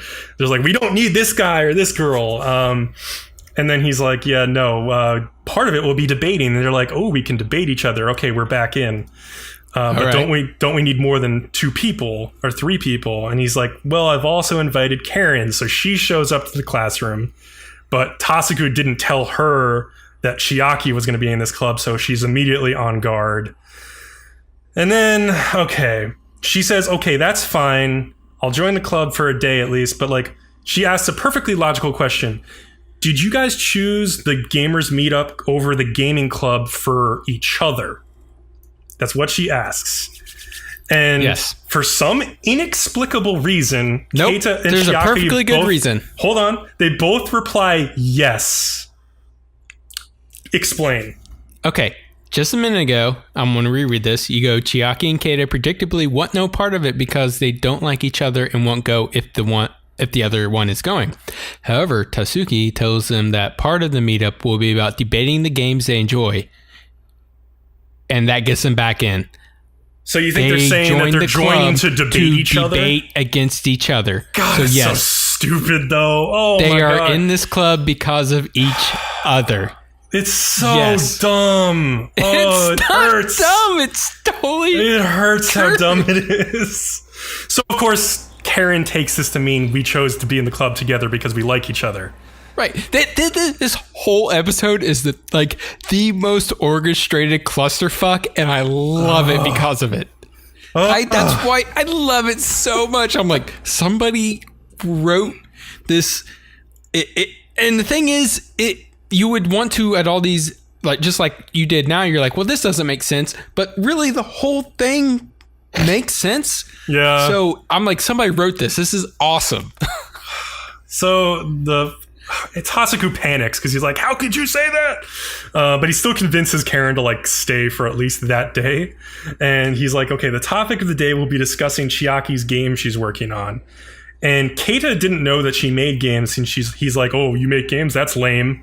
And Tasuku thinks to himself, dude, you're a rabid fanboy of her games, which I don't know how Tasuku knows this. Did this come up in a prior episode? Like, I thought Tasuku just found out that Chiaki makes games.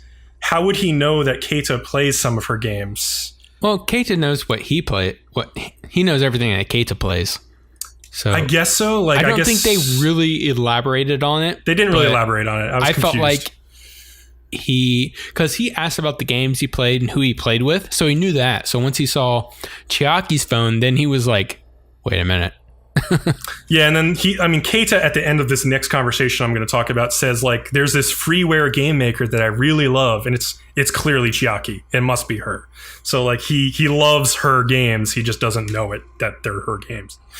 So yeah, this is where the first serious discussion of the episode kind of comes about. It's like maybe the only part of this episode I actually liked, where Chiaki talks about how she's stuck between listening to fan feedback on her games and then just developing them the way she wants and not ignoring how popular they might end up being. And Keita's kind of like really harsh with her, saying like, I don't care either way. And she's like, what, do you not just not care about my games? And he's like, yeah, that too. But also, like, as a developer, I don't have any expectations of you. I feel that you should just make the best game that you think you can. And Keita basically says, like, I enjoy both types of games. I enjoy games that are like an artistic statement from that artist that are original and unique. I also enjoy like a repackaging of cliches that are just bundled up, repackaged. We've seen it a million times before, but those can still be ridiculously fun. I disagree with Keita. I definitely prefer like artistic statements as games. You can have fun with like a rebundled package of cliches, but like, man, so many of those are just trash. Like, I don't know. I don't put them on the same level, basically. At least I try not to. But he tells Chiaki, like, hey, you should make whatever you enjoy making and don't worry about it. So Karen kind of gets discouraged because he's seeing this like easy relationship between Keita and Chiaki, and like Tasuku finally intervenes and whispers into Karen's ear that Keita only started talking to Chiaki because he wanted to be able to talk more easily to Karen. So, okay. That was like, I was like, thank you, Tasuku, for maybe finally taking away one misunderstanding. So that makes her smile.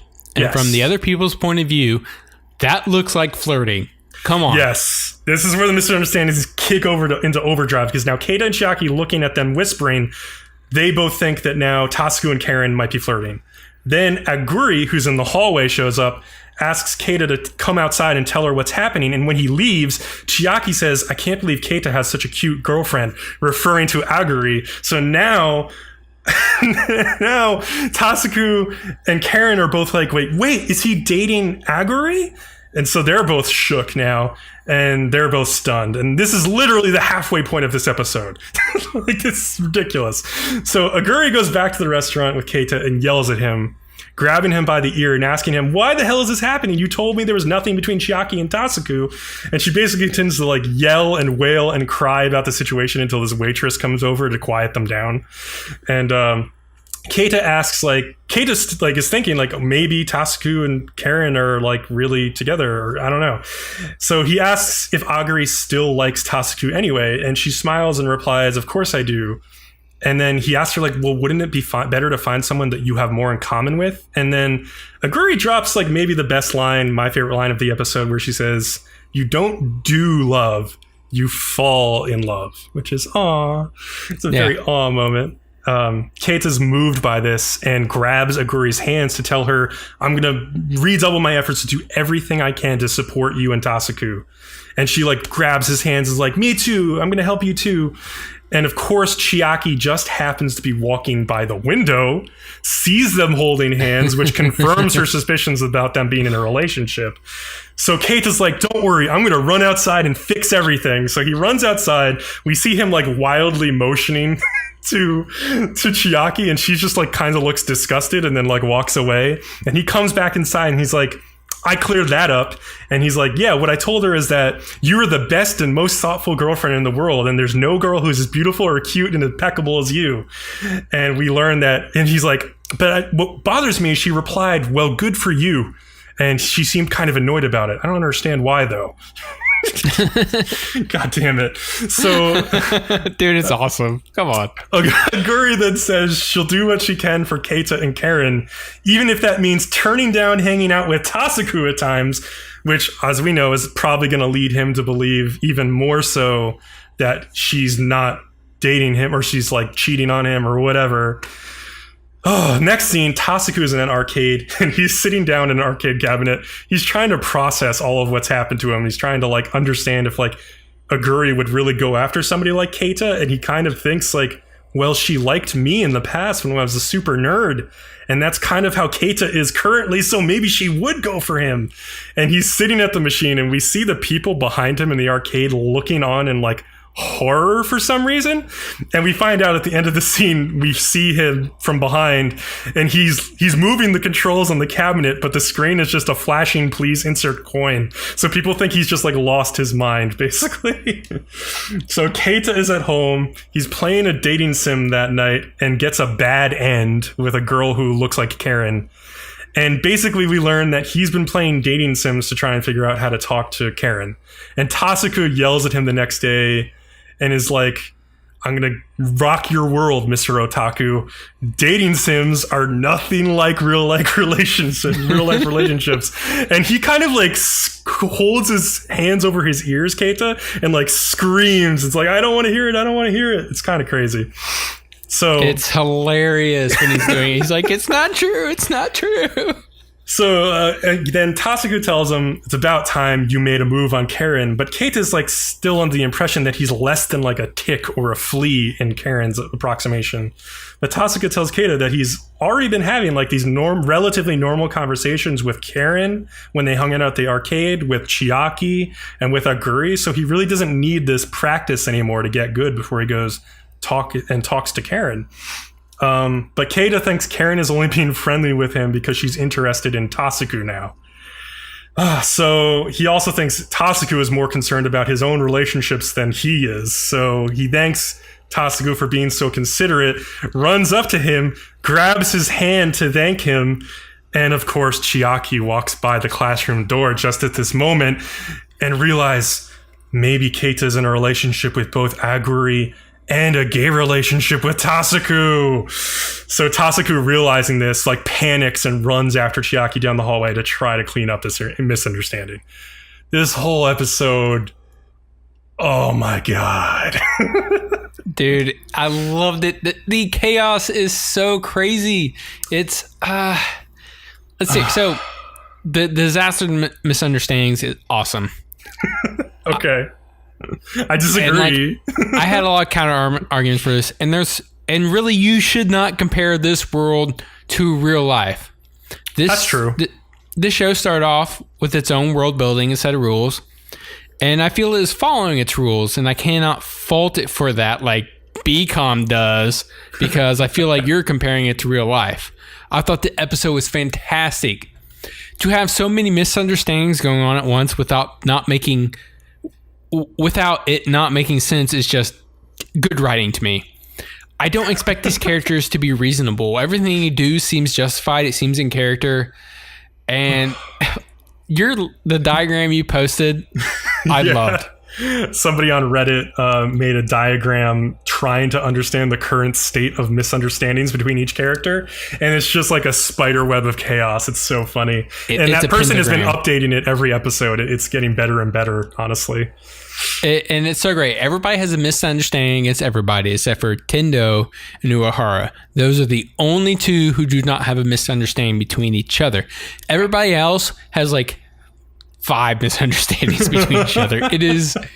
It's interesting to me that they can keep the show progressing and just have one misunderstanding after another, and then like at some point the show should devolve into chaos, but it hasn't yet. Mm-hmm. So I love it for this. I love this episode. It was amazing. Okay, so I'll break down my main reasons why I did not like this episode. Actually, I'm going to do them out of the order of how I have them written. My main reason I didn't like this episode was it got away from gaming. This show is called Gamers, and each of the prior episodes have been really focused on gaming in some aspect. Like there was that one scene where Chiaki was talking about how she thinks about developing her game, but it was a very short scene. The rest of the episode was all of these just like romantic misunderstandings. So I would be less like thrown off by this episode if like some of the misunderstandings were grounded in like the gaming club or like some aspect of gaming, or if there was like a gaming metaphor for like all the stuff that's going on with them, which I hope to see more in the future of the show. But as of this episode, I thought it got a little too much away from what it had set up already in the prior few episodes. Okay, so it's based off a light novel. Yeah. I'm wondering if they just kind of consolidated a lot of the relationships into this one episode just so that they can do gaming stuff later, but still insert the relationships at the exact same time. And if that's the case, then this episode will just be like a road bump in like a longer series of good episodes. Because like I've really liked the show up to this point. Yeah. So the other reason is that I've seen so many romantic comedies that have done the misunderstanding, miscommunication drama for way too long. There's a dumb one when it's like drama purposes, but this is for comedy purposes. Yeah, this is for comedy, so it's slightly different. You're right. But it's like, I'll say, I'm going to bring it up again. This is one of my favorite things about the show Tsukigakure, which is a romance. One of my favorite things about the show is that every time it looked like there was going to be a misunderstanding, the two main characters talked to each other and came to an understanding about what was actually going on and moved on and didn't let that like jealousy and like an ideal fester and develop into these big problems. But that's not real life. That's what made it so unrealistic. Let's not talk about that show. Let's talk about gamers. So anyway, that just throws me off as well. I thought that the show took itself more seriously before this episode, basically. And I know you disagree with that, but like there was that episode, like episode 2, where like Tasuku like discusses his past and like it's kind of serious. Even though it has these funny gag moments, it's like kind of a serious character exploration. And now I just feel like all of the characters have just turned into like one-liner like misunderstanding jokes. And especially Keita, the main character, just seems like no person I've ever met in real life. Like, he just has like a bundle of issues. He misunderstands like literally everything going on around him. And he's supposedly like a pretty smart guy otherwise. Like, I don't know, like I don't understand how he even functions in society. I also don't understand why all of these different girls like him and are willing to hang out with him when he's such like a freaking bundle of misunderstandings and miscommunication. That just seems kind of convenient for the plot as well. But my biggest problem maybe is that there are people in the show who are now just withholding information for no reason. Like, Tasuku had Keita and Chiaki alone in a room together and decided to not tell them that, oh, by the way, you guys play Grand Blue Fantasy with each other, like, all the time, like, every day. Okay, that one's one of the weird ones. He doesn't. The only thing I can chalk it up to is that, like, he has so much information at this point. Yeah. That, he's like, kind of a matchmaker. He gets overwhelmed in a situation, but, like, I feel like that's one of the things, like, I don't know if he's afraid that, like, saying that might make things worse. He could be. Or maybe he wants to make sure that Keita and Karen are on fair playing grounds, because he's kind of rooting for both people in this love triangle. Well, if you were to say they both play Grand Blue Fantasy and they're both these two people, that could maybe potentially completely destroy their relationship. I guess so, yeah. I mean, I could see that as a concern. So beyond that, I don't know. But like, he can also tell like Amano, he kind of told Amano that Karen is into him, but like, he could really tell him like, no, like, she really is into you. Like, I've seen her, I've talked to her about it. She's like literally in love with you. You should pursue that. Stop thinking that you're a flea to her, because she really likes you.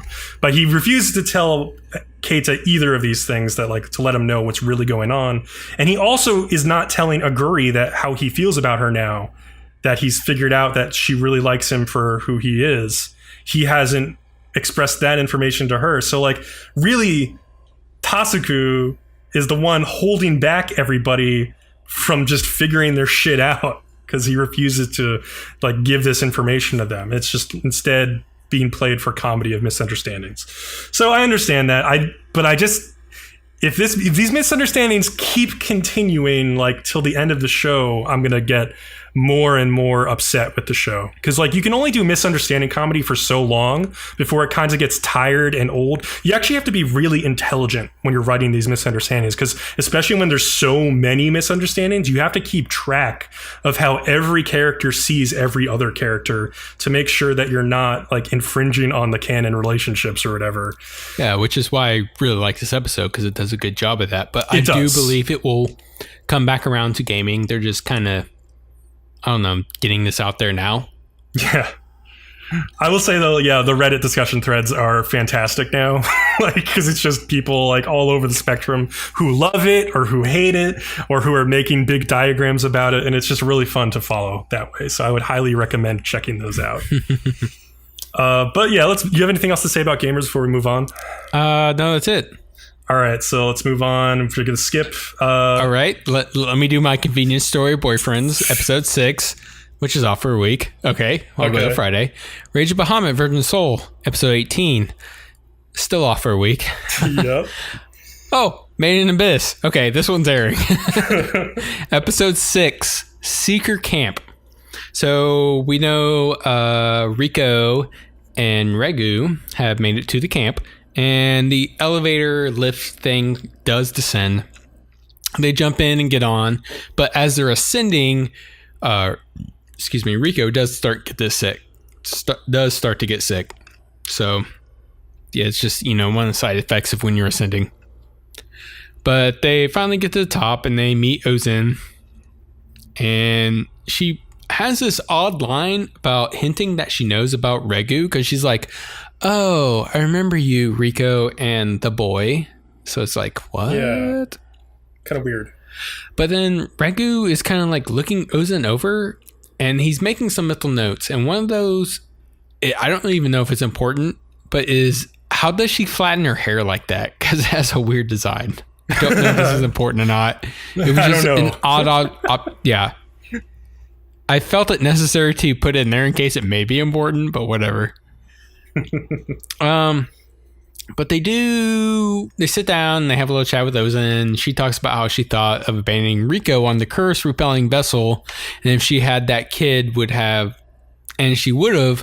kid would have come with her. So again, she's referring to possibly this boy, quote. And really the whole time we're getting this really big vibe of Ozen that she is very mysterious and maybe doesn't care about them. Yeah, she's seems kind of evil. She talks in this kind of like evil voice like the whole time. It's kind but of not entirely evil. So yeah, she just might be an off-putting personality, but not a bad person. It's hard to tell. Or just she's more concerned with being self-important. It's strange. But we also learned the name of the blue whistle lolly, Maruk. And also in the show, like they don't even pronounce it like Maruk in the show. They say like Maraluk, but I'm guessing it is Maruk because that's how Amazon. It's a sound I make when I puke. I think. Yeah, right. It's a pretty bad name. But anyways, Ozen wants like Maruk to do this. Cracking myself up. But Ozen wants Marluk to listen to what they have to say. She also gifts them with blue whistles so nobody will question why they're there with their red whistles. So that's kind of neat. Maruk takes them on a short tour before taking them to their rooms. And like the tour doesn't amount to really anything. You just learn the layout of the place. Riko goes and takes a bath, leaving Maruk and Regu behind to have some really kind of nice one-on-one. And then basically at this point in the show, I'm like, God damn it.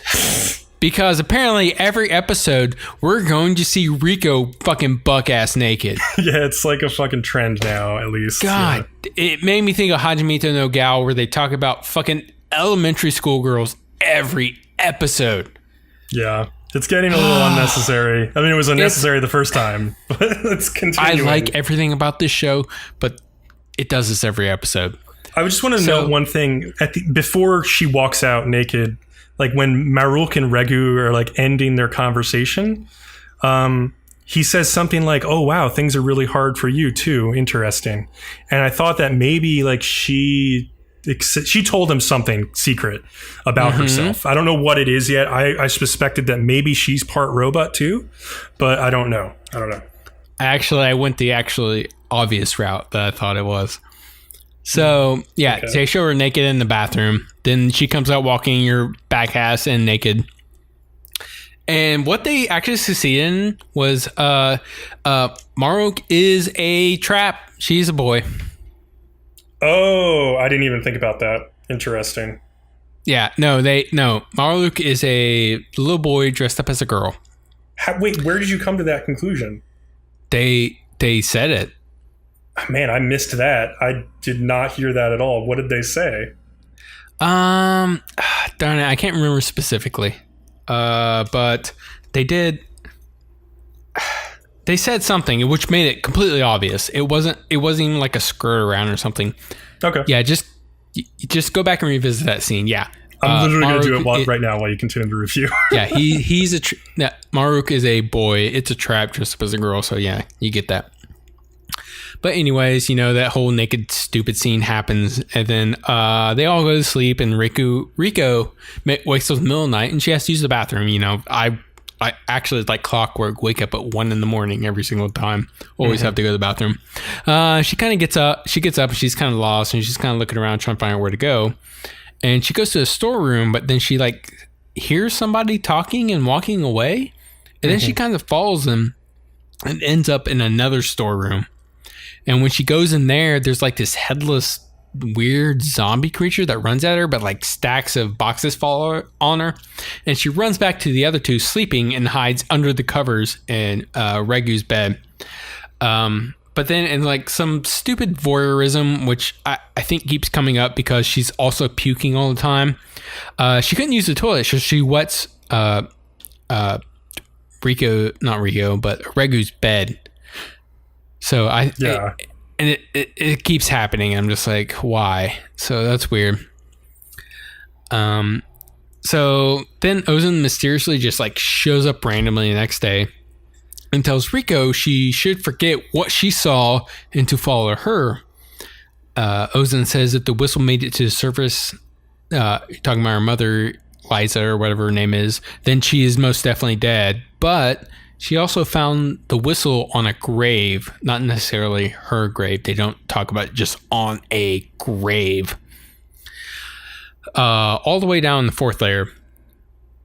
Ozen also says the paper that she has saying to come to her is not Liza's handwriting, so somebody else could have wrote it or whatever's going on here.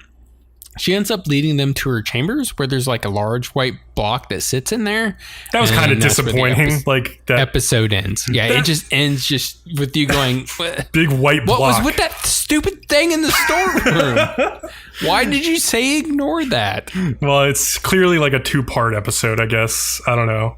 So, by the way, I went back. I just rewatched that scene. So what is said between Reg and Maruk is Reg asks him or her, by the way, are you a girl? And Maruk just kind of gasps and like has a blush on her face, his face. And then they don't say anything else except when Riko comes out of the bath, Reg says, wow, it seems like you've had your fair share of troubles as well. And Maruk says, well, I haven't had anything that bad done to me, which I think was referring to like when a ruler was broken off in his butt or something like that. So it's still kind of unclear in my mind because I felt that because then Maruk gets very embarrassed at looking at Riko and runs away. That's a good point, but that also could just because it's a naked girl. Yes. Like it could just be a girl looking at a naked girl and being embarrassed, like because Maruk runs off to get some clothes. Not in Japanese culture.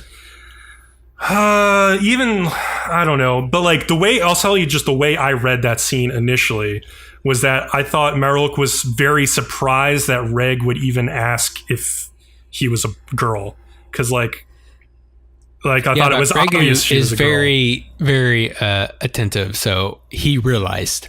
I think you're right at this point. Like, yeah, yes, but like I did not get that the first time watching. I don't think it's obvious. I think it's like it's somewhat obvious looking back on it now, but like they don't make it 100% crystal clear yet. They will probably. But anyway, so yeah, I wondered what the deal was with that zombie thing that Riko ran by also. Like maybe Ozen is like experimenting on the monsters from the abyss for some reason, or maybe it's like a pet she keeps or something like that. Yeah, there's my only other two thoughts, or whatever this white cube is involved with, who even knows? It could be like a Frankenstein's monster type thing. Also, the grave that Ozen says she found Liza's whistle at, like, easiest explanation for me, like, if Liza is still alive, is that grave was where she went back to bury her dead husband, who we already know died in the abyss. So maybe she went down. My exact same train of thought also. Yeah. And even if the letter isn't in her own handwriting, she could have asked like a friend to write it and have it sent to her daughter or sent to the service. Like there's a million ways Liza could still be alive. But I'm kind of interested to find out what Ozen's deal is. She seemed like kind of unnecessarily bitchy for a little bit of this episode. So I don't know. I hope they like we learn more about her, I'm sure. Yeah, we were already warned to be careful of her by the Black Whistle guy. Yeah, that's true. So we will see. No, that's basically it. That's all I have to say about that episode. I'm just looking forward to more, finding out these mysteries, confirming that Maruk is indeed a boy or girl. It's a boy. But all right, you want to do our last one. Jesus. Yeah, our last show, because Action Hero and Cheerfruits also had an off week, which is strange, which would usually be our last show. But to end out this week, we've got 18 If, episode 6. Called Curses Return Upon the Casters. So, this episode starts out with a man walking down a busy street whispering the words like kill, kill, kill to himself. And he takes a knife out of his pocket and like a man like brushes by him and he gets offended by that and like slices the man's hand as he's trying to apologize. And then like a woman like starts screaming and like he like pushes her down on the ground, is about to attack her, when this guy, a shrine priest, like places a talisman on his head and like exorcises a demon out of him. And it's basically like a scene from a TV show.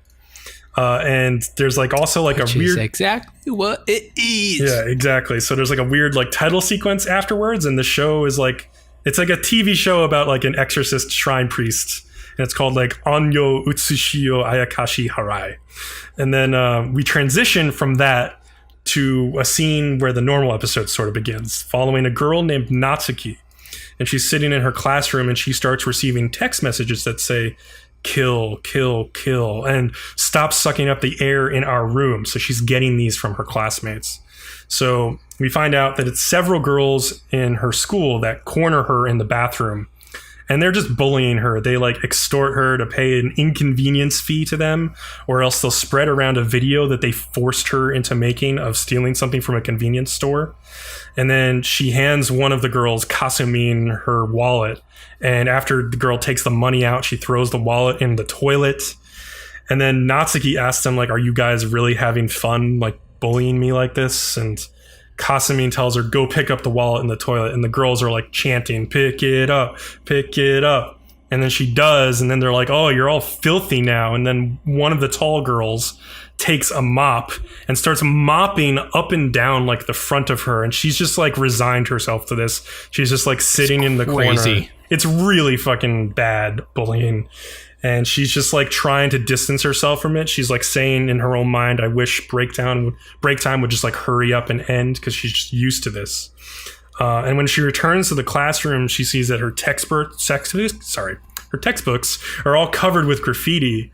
And a few boys turn their heads away when she looks at them. And then everybody's face in the classroom turns into just like a blank face, like no like discerning features. And it reminded me a lot of the recent movie The Shape of Voice, where the main character who ends up getting bullied in that movie starts seeing his classmates with X's over their faces, like he doesn't see their real faces anymore. So it's kind of like that. So Natsuki returns home that night, and plastered all over her bedroom walls are posters of the shrine priest, like main character from that TV show. And she like mimics his like exorcist incantation, like and it makes her happy. And we learn that the show is named Onbara, or at least that's like the nickname for it.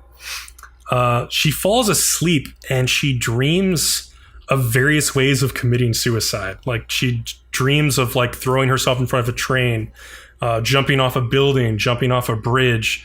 She also dreams about slitting her wrist and like leaving it in a warm bathtub that just fills up with bloody water. Eventually she quote unquote comes to, and when she awakens, she's in the shrine priestess robes in the shrine from the TV show. And she runs outside and she's like, oh my god, my cosplay is perfect. I look just like Haruyoshi, the main character from the show. And out of that last scene, I feel like the bathtub one was real for some reason. Yes, and we'll get to it, but I think it ends up being the actual reality of the situation. Okay. And even when we saw it, I was like, that one looks so visceral compared to the others. Like the other ones, it's like, I'm just thinking about committing suicide. This one is like, I really did it.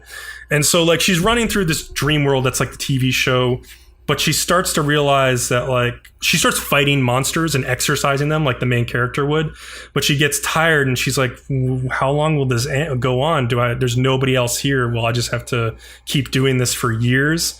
And she realizes this is more of a dream than reality. And she starts like running back towards like where she entered the dream, and it shows her like run through those dreams she was having about suicide. She runs through the one with the train, the platform, she runs through the building, she runs through the bridge, and then she comes into the bathroom scene, and this one she actually sees her real body bleeding out because she slit her wrists.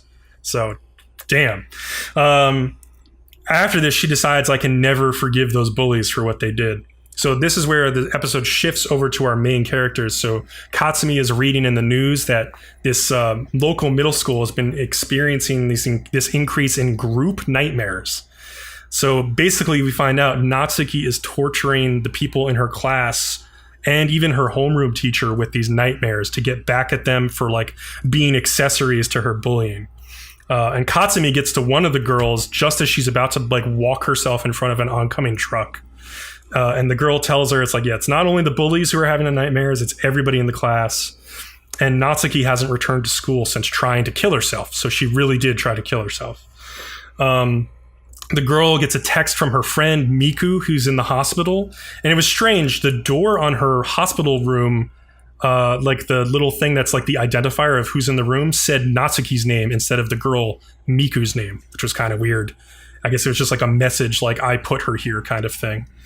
So Katsumi asks Haruto to try to enter Natsuki's dreams because, like, even though Haruto at first thinks the bullies are just getting what they deserve, Katsumi warns him, like, the nightmares are spreading and every one of them might come down with Sleeping Beauty syndrome and it would be a big problem.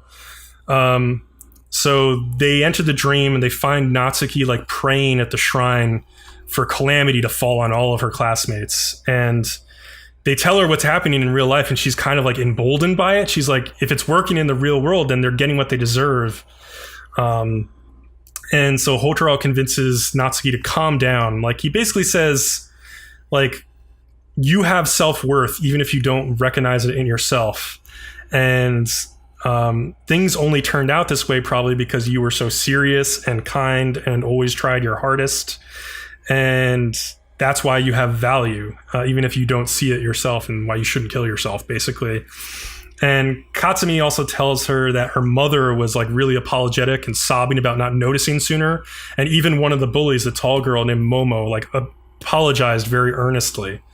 So, like, 2 teardrops fall from Natsuki's eyes, and they transform the whole world around them from the TV show into this, like, Dutch tulip field.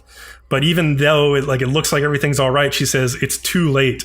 And this bomb comes shooting down to Earth and blows up in a huge explosion. And the entire Earth turns into this, like, barren, like, Mars-like wasteland. And she's like... just to stop you real quick, listeners, no, Bcom is not suddenly having an aneurysm. Yeah. This literally happened in the show. It went insane. Yeah, she's like, the invasion fleet from Centauri Alpha has landed on Earth. And Hotaro, like, to his credit, runs with it. He's like, all right, then we just got to get in our giant robots. And then Katsumi is like, don't we actually need, like, a battleship? So yeah, they get their own, like, battle station. And it totally turns into, like, a real robot show. Like, Hotaro and Natsuki enter their, like, Gundams, basically. And they shoot out of the battle station, which happens to be underneath the school grounds. And they launch off into space. And Lily is also in the hangar of the battle station. She, like, waves at Hotaro as he flies off. So they connect their mechs together, which reminded me a lot of, like, Sayla and Amuro's, like, transformation sequences in Mobile Suit Gundam. Probably because I just watched that show. But Hotaro calls their combination the giant robot Natsu King. So they fight for a little while, and then they blow up the entire fleet with this giant beam attack from, like, the Gundam eyes. And then, like, Natsuki says, like, hey, it's been a long time since I've had any fun, and wished that she'd met Hotaro or someone like him before she died. And then Hotaro tells her, you're not dead. You're just in Sleeping Beauty syndrome, and you can go back home if you want, but it's up to you. You have to be willing to face the harsh reality. And she says, I'm ready to go back, and she, like, kind of thanks him. And the credits start to play as, like, and it's funny, like, the barren planet, like, slowly transforms back to a normal looking Earth. And then in the end scene after the credits, it looks like all of the girl bullies, like the 4 girls who were receiving or who were bullying her in the beginning of the show, are now receiving their own, like, bully text messages, I think from their classmates, for how they treated Natsuki. It's actually it's a very good parallel to Koe no Katachi or Shape of Voice, where the bully becomes the bullied because of their actions to somebody who didn't deserve it. And so, yeah, I think you were a little confused at the end. It is just like the 4 girl bullies, like, waking up, looking at their phones, and seeing that now they're the ones being bullied. Yeah. Was it the girl from earlier? Yeah. Yeah, okay. Yeah. That's what I was assuming it was, but, like, it was so quick, I was like, what's going on?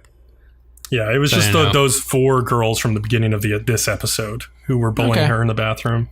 But yeah, man, that was an intense episode also. Well, every episode is basically people who are being mean getting it in the end. I mean, basically. Yeah, or people who have just, like, very serious issues, like, having them worked out. So they can go back to living their lives, basically.